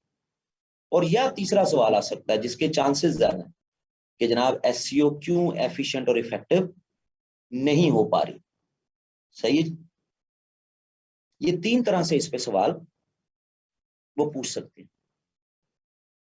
सो पहले जो दो हैं वो तो बड़ी आसान बात है, जो मुझे नहीं लगता कि अगर वो पहले दो पूछ ले तो, जिस तरह क्या वो मुश्किल पेपर करंट अफेयर के बना रहा है, तो मुझे नहीं लगता कि वो पहले दो में कोई सवाल देगा, लेकिन फिर भी उनका एक ब्रीफ स्ट्रक्चर जो है वो आपके पास जो है वो होना चाहिए। तो पहले देख लेते हैं जी पाकिस्तान को क्या फायदे हैं एससीओ में। आउटलाइन स्ट्रक्चर में छोटे छोटे पॉइंट्स हैं, क्योंकि असल तो हमने काम फिर तीसरे वाले पॉइंट पे ज्यादा फोकस करना। सो बेसिकली तीन सवाल हम डेवलप करने जा रहे हैं कि उनमें से कोई भी हमारा एक तुक्का लग जाए तो लग जाए। तो पाकिस्तान के कॉन्टेक्स्ट में पाकिस्तान को जो फायदे हैं, पाकिस्तान को जो पहला बड़ा फायदा है वो तो है सिंबॉलिक जो रिप्रेजेंटेशन पाकिस्तान की। अदर देन यूएन पाकिस्तान किसी भी बड़ी ऑर्गेनाइजेशन, वाइब्रेंट ऑर्गेनाइजेशन का मेंबर नहीं है जी, जिसमें कोई वीटो पावर मौजूद हो। सही जी, दो वीटो पावर है ना जी इसमें एससीओ में, रशिया एंड चाइना।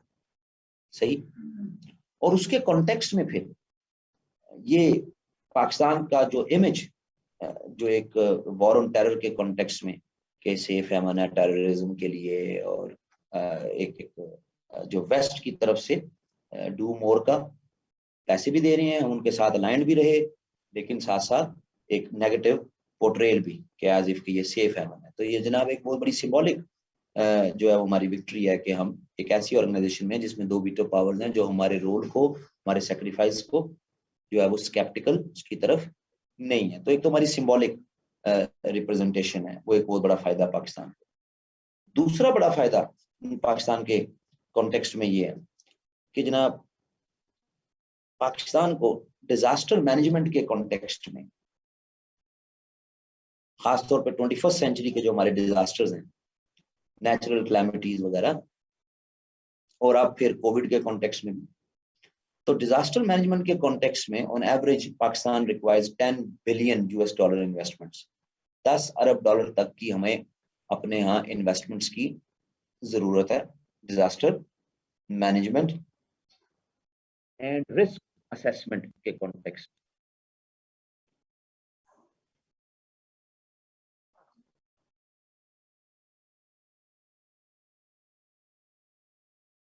सर वो तो आपने करवाया भी था, पहले भी करवा दिया था कैसी हो।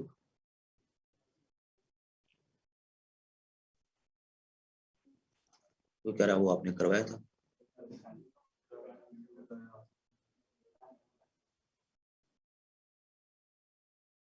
हाँ, तो लास्ट ईयर मैंने ये करवाया था ना कि पाकिस्तान को फायदे क्या हैं और एससीओ को क्या फायदे हैं। इस दफा हम तीसरी चीज साथ अटैच कर रहे हैं कि जनाब एससीओ क्यों बेहतर परफॉर्म नहीं कर पा रहा। तो वो जो पहले वाले हैं वो मैं ये कह रहा हूँ ना कि वो बेसिक सी चीजें लिख लें, हो सकता है उसमें से पूछ ले, लेकिन ज्यादा चांस तो मुझे यही है कि वो कि नई डायनामिक्स जो है वो by SCO not effective organisation करवा दिया मैंने ये।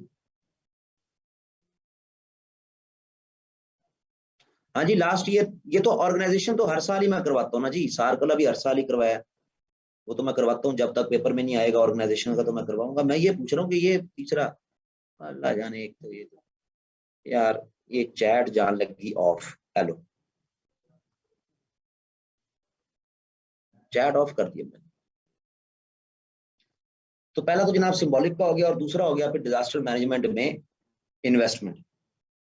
ठीक है जी, मैं वन टाइम हमारी 10 हर साल तो 10 अरब डॉलर खैर है, यानी नहीं जी नहीं, कि हमारी ओवरऑल जो हमारी जरूरत है वो 10 बिलियन डॉलर तक की है। अभी तक जो जल्जले से मुतासिर इलाके, जो फिर सैलाब से, और ये सारे एडिशनल कोविड के कॉन्टेक्स्ट में भी हमें जो ज्यादा वैक्सीन हमारे यहाँ आई है वो चाइनीज आई है या रशियन आई, समझ आ रही है जी।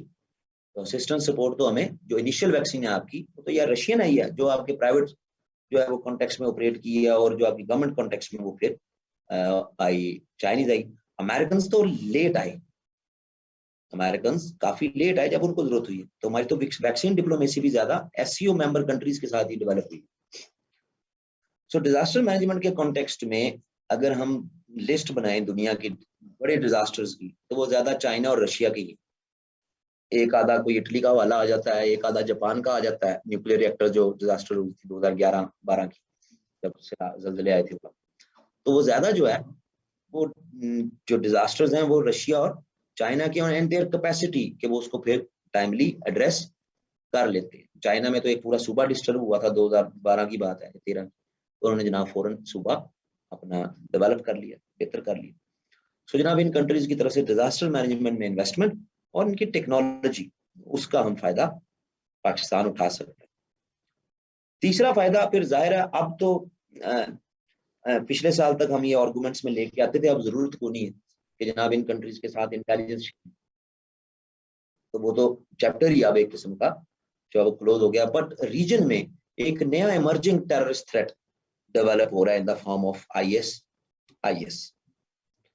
तो उसके कॉन्टेक्स्ट में भी फिर रीजन में पाकिस्तान, क्योंकि पाकिस्तान में भी हमें ऐसे सिम्टम्स नजर आते हैं कि आईएस के फ्लैग और जो वॉल ग्राफिटी है वो मुख्तलिफ शहरों में रिपोर्ट हुई। तो उसके कॉन्टेक्स्ट में भी इन कंट्रीज के साथ इफेक्टिव इंटेलिजेंस शेयरिंग वो अब एक नए पर्सपेक्टिव में, पहले स्पेसिफिक था उज़्बेक टेररिस्ट के कॉन्टेक्स्ट में, अब जरा आईएस के पर्सपेक्टिव में आ गई।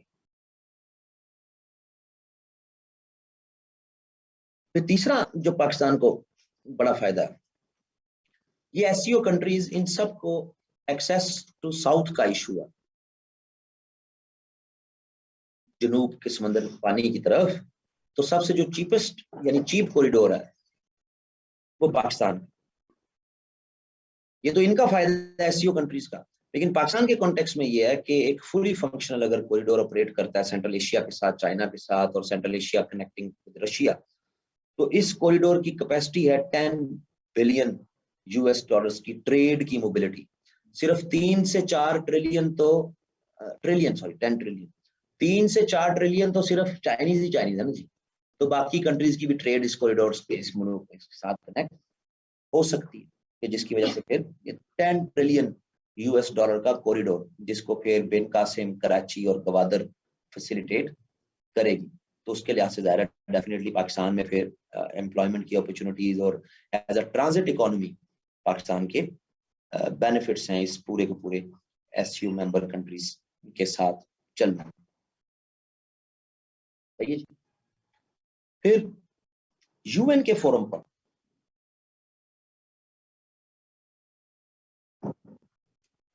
यूएन के फोरम पर ऐसी ऑर्गेनाइजेशंस की मेंबरशिप, यूएन के मुख्तलिफ एजेंसीज और कमीशन और काउंसिल्स में मेंबरशिप के लिए वोटिंग में बड़ा इन्फ्लुएंशियल रोल प्ले करते हैं ऐसे फोरम्स। क्योंकि ऐसी ऑर्गेनाइजेशन में जब आप होते हैं और अगर आप मेंबरशिप सीख कर रहे हैं, जैसे ह्यूमन राइट्स काउंसिल की मेंबरशिप सीख कर रहे हैं, उसके लिए आपको वोटिंग चाहिए होती है, तो ऐसी ऑर्गेनाइजेशन के मेंबर कंट्रीज फिर आपको उस एफर्ट वो सपोर्ट कर रहे होते हैं।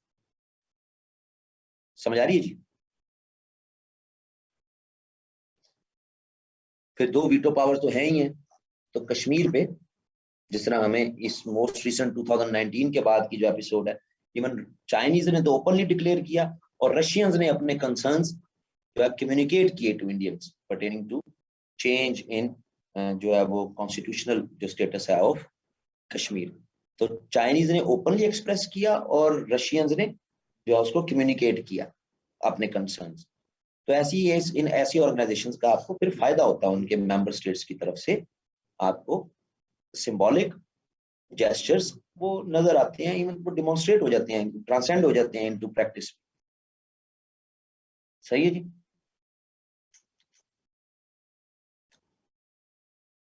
फिर एससीओ कंट्रीज को क्या फायदा? तो पाकिस्तान के कॉन्टेक्स्ट में इसी में फर्दर आप लिख सकते हैं, इंडिया भी मेंबर हो गया है, तो जनाब इस फोरम से एक इफेक्टिव वर्किंग रिलेशन के जरिए एससीओ कंट्रीज कंपेल कर सकती हैं इंडिया को, बुला बुला के बाद बातचीत करो, फजूल बात है। एससीओ कंट्रीज को क्या फायदा?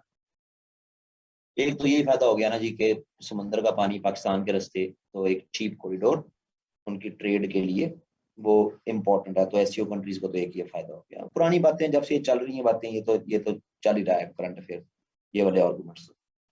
लेकिन जो सबसे बड़ा फायदा है एससीओ कंट्रीज को जो होता आया वो है जी कि इस पूरे जो वो क्या है एससीओ मेंबर कंट्रीज हैं, इनमें सबसे ज्यादा जो ऑन ग्राउंड टेररिज्म को काउंटर टेररिज्म की जो है आपकी, वो पाकिस्तान की ज्यादा वो बेहतर है प्रैक्टिसेस, काउंटर टेररिज्म ऑपरेशंस।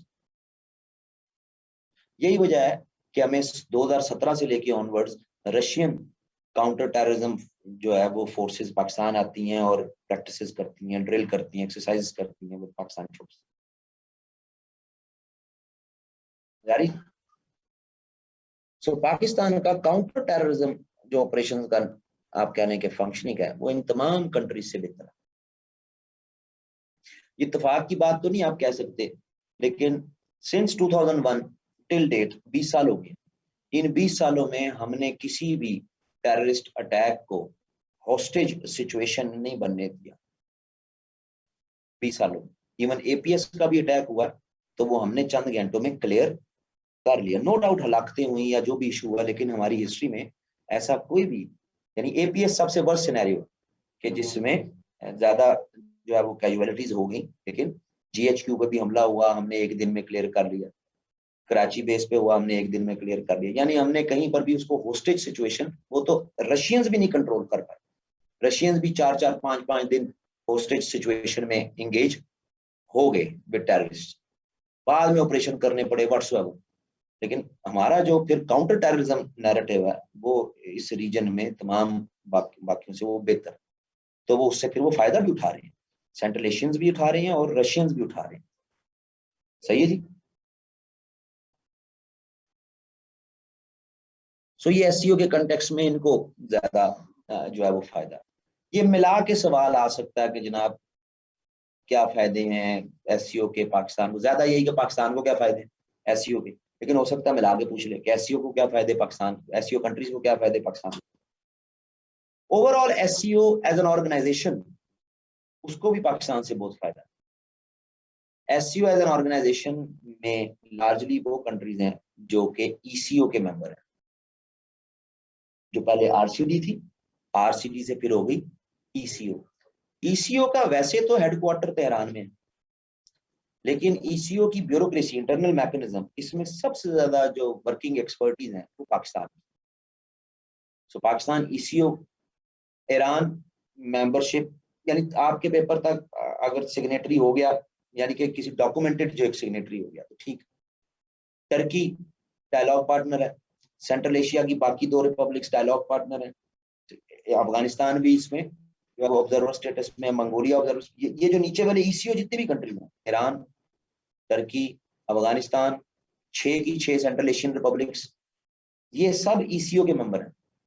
और यही सब कोई ऑब्जर्वर स्टेटस में है, कोई मेंबर है, कोई डायलॉग पार्टनर है इन एससीओ। सो पाकिस्तान एससीओ के इंटरनल ब्यूरोक्रेटिक स्ट्रक्चर में जो है वो सबसे ज्यादा वाइब्रेंट रोल जो है वो पाकिस्तान की working relation with other countries, उससे एससीओ फायदा उठा सकता है। ये कहानी वाला एक टॉपिक है कि ठीक है ये ऑर्गेनाइजेशन, उसकी कैपेसिटी, लेकिन ये बेहतर क्यों नहीं हो सकता। असल फिर इसमें हमने देखना कि जनाब एससीओ में ऐसी क्या हर्डल्स हैं कि ये एक बेहतर ऑर्गेनाइजेशन नहीं बन सकती। एससीओ के ऑब्जेक्टिव में तो लिखा हुआ था alternative equitable financial institution, alternative equitable financial institution, just like IMF, world bank. हम तो वो बनाएंगे ऑल्टरनेटिव इक्विटेबल फाइनेंशियल इंस्टीट्यूशन, नहीं बना पाए।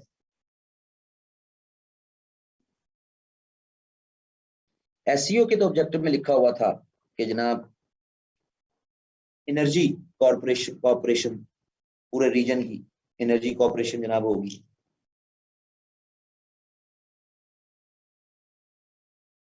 तो उसमें अगर कोई काम हो भी रहा है तो कोई 2 स्टेट्स आपस में मिलकर कर रही है, एससीओ के फोरम से तो नहीं हो रहा। जिस तरह सीपैक हो गया या कोई और भी कॉरिडोर हो गया, एससीओ के फोरम से तो नहीं हो रहा। तो फिर इशू जो है कि भाई ये क्यों नहीं बेहतर हो सकी। तो पहले तो इसमें जो बड़ा कंसर्न है वो तो है फिर रशियन और Chinese difference, Russian and Chinese difference. अब याद रखिएगा कि किसी भी दो स्टेट के डिफरेंसेस परमानेंट नहीं होते, क्योंकि हमारा ओपोनेंट इंडिया है तो हम समझते हैं कि एक डिफरेंस नहीं, हर डिफरेंस ही है। समझ आ रही है जी? तो ऐसा नहीं होता कि अगर स्टेट्स के दरमियान डिफरेंसेस मौजूद हैं किसी एक इशू पे तो जरूरी नहीं है कि हर इशू में हो। लेकिन एससीओ को लेके रशियंस को इशू है, एक अल्टरनेटिव इक्विटेबल फाइनेंशियल इंस्टीट्यूशन बनाने से पहले आपको इस पूरे रीजन की इकोनॉमी को इंटीग्रेट करना है। और रशियंस बिलीव करते हैं कि Chinese economy is a bubble economy, Chinese economy एक बबल इकोनॉमी जिसको चाइनीज स्टेट आर्टिफिशियल जो है वो सपोर्ट करती है।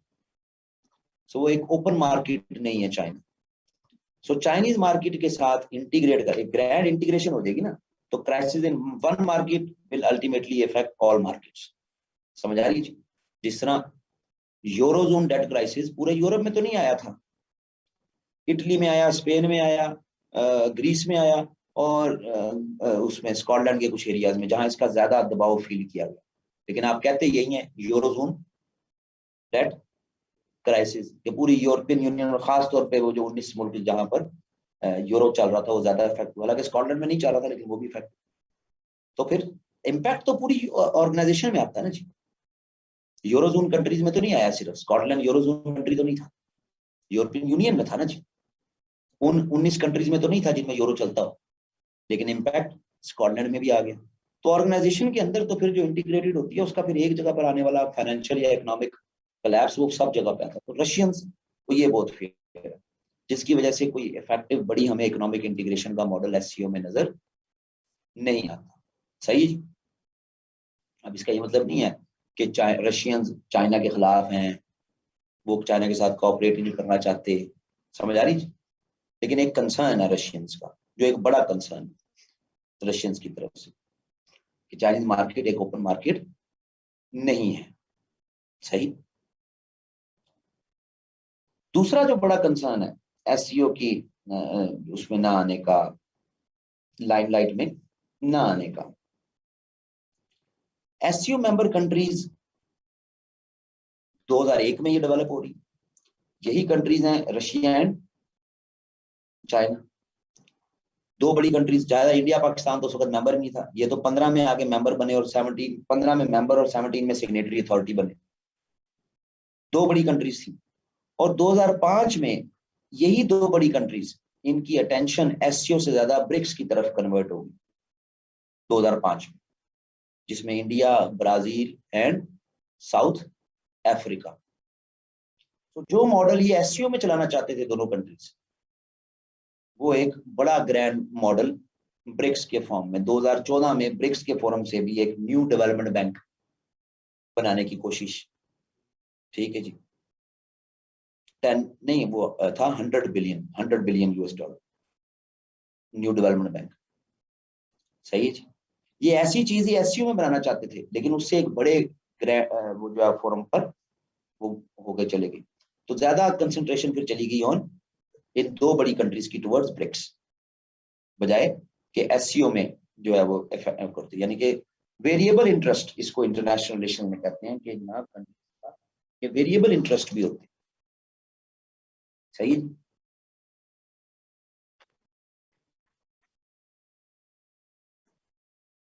फिर तीसरा बड़ा इंटरप्रिटेशन ऑफ ऑर्गेनाइजेशन। ये ऑर्गेनाइजेशन बनाई किस लिए गई थी?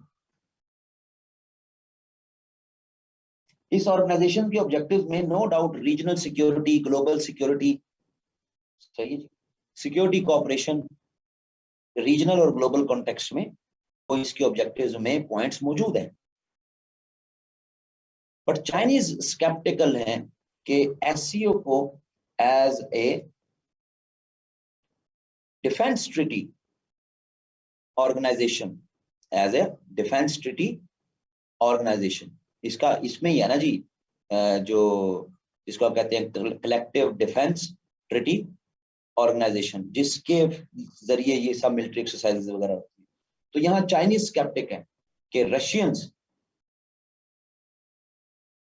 Collective defence treaty, security treaty organisation जो है, इसको यूज करना चाहते हैं to consolidate Russian borders and to control NATO's influence in Central Asian reason.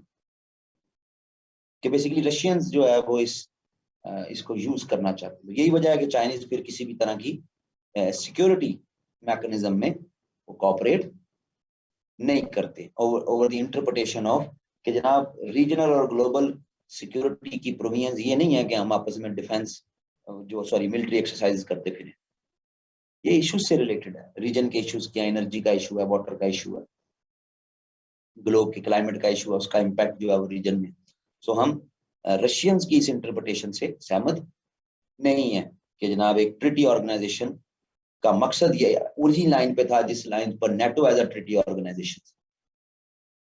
सो वो भी इनके रास्ते की फिर एक रुकावट है जिसकी वजह से ये आपस में ज्यादा बड़ी लाइमलाइट में नहीं वो आ सके।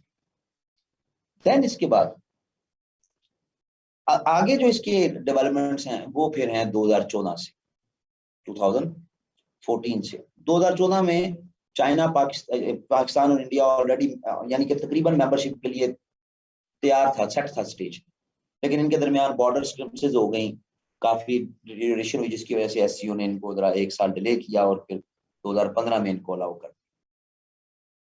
इन दो कंट्रीज के आने की वजह से एससीओ एज एन ऑर्गेनाइजेशन, इसका जो पॉलिटिकल जो एंगल है, पॉलिटिकल स्फीयर आप कह लें इस ऑर्गेनाइजेशन, क्योंकि ऑर्गेनाइजेशन प्योरली इकोनॉमिक नहीं है, सही है जी, पॉलिटिकल पर्पस भी है ऑर्गेनाइजेशन का, तभी तो नेटो ऑफ द ईस्ट कहते हैं। तो इन दो कंट्रीज के आने की वजह से एससीओ की जो एम्बिशंस हैं वो ठंडे पड़ते नजर आ रहे हैं, क्योंकि अब एससीओ में एक ऐसा मेंबर कंट्री भी आ गया जिसके साथ चाइना के इशू, ठीक है जी, वो भूटान को डॉकलैंड वो उस तरफ ही है ना भूटान के साथ, तो बॉर्डर मैनेजमेंट के भी इश्यूज, जो कि ठीक है अभी मोस्ट रिसेंट ये आपस में ट्रूस कर चुके हों, लेकिन फिर ट्रेड डिफरेंसेस चाइना और इंडिया के भी हैं। इंडिया वो वाहिद कंट्री है जो कि एंटी डंपिंग लॉज अप्लाई करता है on China, anti dumping laws. Indians को ये फेयर है कि किसी भी तरह की एक ग्रैंड रीजनल कनेक्टिविटी, तो उसमें तो फिर फ्री ट्रेड जोन होना है, और उस फ्री ट्रेड जोन में फिर किसी भी तरह आप चाइनीज प्रोडक्ट्स को अपने यहाँ आने से नहीं रोक सकते, सही। तो India relatively new member, but relatively new member होते हुए भी India being a largest consumer market, तो वो जनाब उसका फिर इन्फ्लुएंस, जिसकी वजह से हमें चाइनीज और इंडियंस का भी फिर जो कन्फ्रंटेशन है वो इस एससीओ मेंबर कंट्रीज यानी एससीओ की एफिशिएंसी में इशू लेके आता है, सही। फिर उसके बाद इन तमाम कंट्रीज के दरमियान यानी इस पूरे रीजन के दरमियान lack of consensus over future of Afghanistan, lack of consensus over future ना आपके, वो तो चलो अभी का हो गया, lack of consensus over Afghanistan. Afghanistan को लेके मोस्ट रिसेंट कॉन्टेक्स्ट में चाइनीज और रशियंस एक पेज पे, जबकि इंडियंस जो है वो उस सेम पेज का हिस्सा वो नहीं रहे हैं, पर्टिकुलरली ये तालिबान रजीम के आने से पहले पहले, सही है जी। अफगानिस्तान बड़ा पिवटल रोल प्ले करता है जी एससीओ की कामयाबी में। डिस्टर्बेंसेस इन अफगानिस्तान एससीओ कंट्रीज की किसी भी ग्रैंड कनेक्टिविटी को पॉसिबल ही नहीं होने देगा, सही जी। और इंडियंस अफगानिस्तान में जिस तरह इन्वॉल्व रहे हैं वो पोर्ट्रे करता है कि Indians were aligned with United States as far as future of Afghanistan was concern, क्योंकि ये तालिबान की रजीम से पहले की बात हो रही है, अब की जो है अब जब ये आए अगस्त में, इससे पहले की, कि उसमें प्राइमा फेशी ये नजर आता है कि इंडियंस अलाइंड है विद अमेरिकन जो है वो line of action in Afghanistan which is quite contradictory to that of Chinese and Russians. So peaceful Afghanistan के लिए जो पर्सपेक्टिव रहा इंडियंस का वो क्वाइट कंट्राडिक्टरी रहा है to that of Chinese and Russians. हमें तो छोटा प्लेयर है ना, हमें आप साइड पे कर दो तो हम खुद बन जाए बड़े प्लेयर, ऐसे तो बड़ा कैनवस है। सो इनके दरमियान इकोनॉमिक डिफरेंसेस भी, और इनके दरमियान over the interpretation of organisation, and इनके दरमियान फिर रीजन की पीस के सोल्यूशन से रिलेटेड जो बड़ी जो है वो डिफरेंसेस हैं। और देन फिर आखिरी Russian idea of strategic depth in Central Asia. Russian idea of strategic depth in Central Asia. Russians through out the past दो इलाकों को लेके हमेशा सेंसिटिव रहे हैं, इवन ड्यूरिंग कोल्ड वॉर भी। एक ईस्टर्न यूरोप और दूसरा सेंट्रल एशिया। इन दो एरियाज को लेके रशियन हमेशा सेंसिटिव रहे हैं, और रशियंस ओपनली डिक्लेयर करते आए हैं सैटेलाइट स्टेट्स को, ईस्टर्न यूरोप की सैटेलाइट स्टेट्स को during cold war, and central Asian areas जो कि इनके अपने हिस्से थे, इनको इमीडिएटली आफ्टर कोल्ड वॉर जब ये इलाके अलग हुए एज अ मैटर ऑफ, यानी इसको sorry idea of strategic depth, जिस तरह हम अफगानिस्तान के लिए कहते हैं, तो रशियन, और उस स्ट्रेटेजिक डेप्थ में रशियन ये समझते हैं कि सेंट्रल एशियन रिपब्लिक्स में हमारा इन्फ्लुएंस रहना चाहिए। और उस इन्फ्लुएंस को सबसे पहले अगर किसी स्टेट ने चैलेंज किया है तो वो Chinese, by signing agreements of oil and gas with Kazakhstan, Kyrgyzstan, समझ आ रही है। और ये पाइपलाइंस डेवलप हो गई with Urumqi, Kashgar. So Russians इस अपने आइडिया ऑफ स्ट्रेटेजिक डेप्थ को उनको रीविजिट जो है वो करना पड़ा pertaining to Central Asian alignment towards China.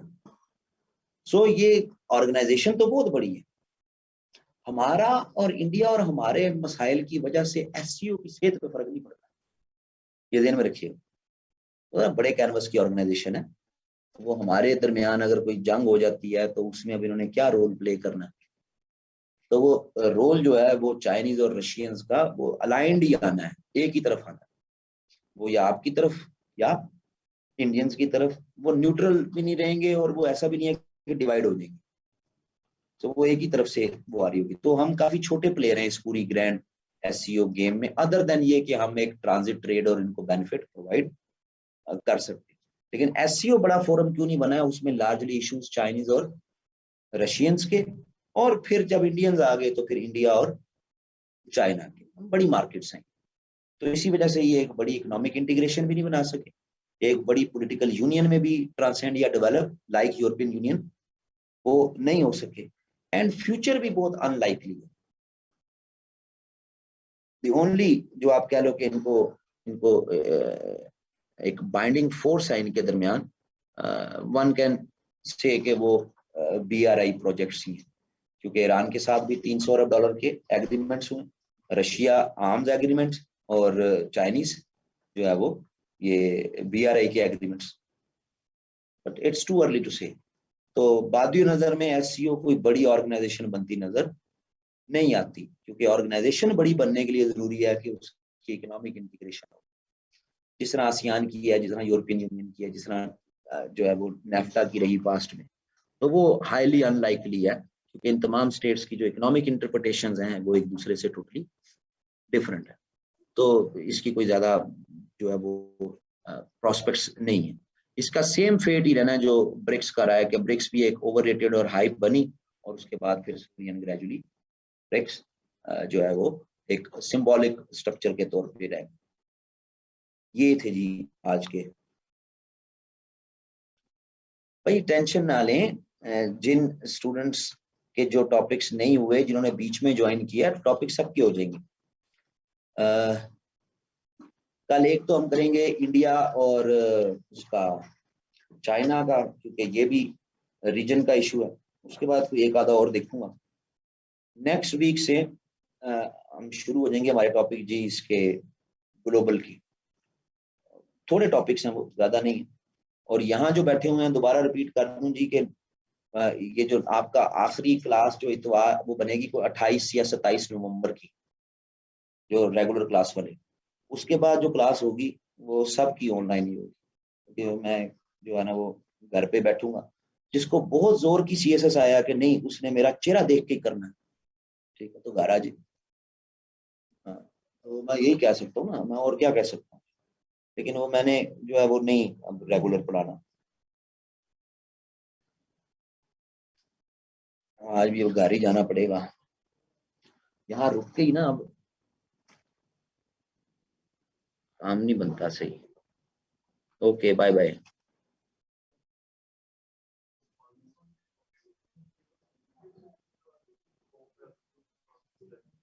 नहीं बता लो, और मुझे इतना ही पता था।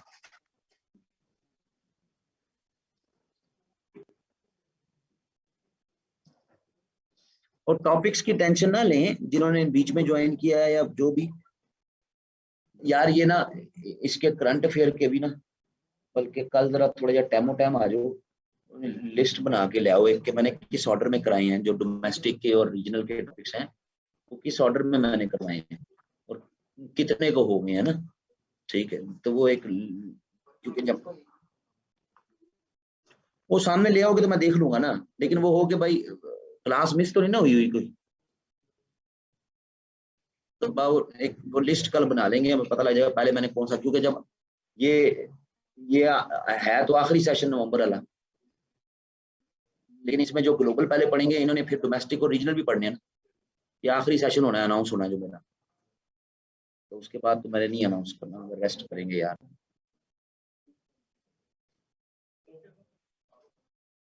लस्सी भी ले आना जनाब कल, बगैर मलाई तो। ओके जी, बाय बाय।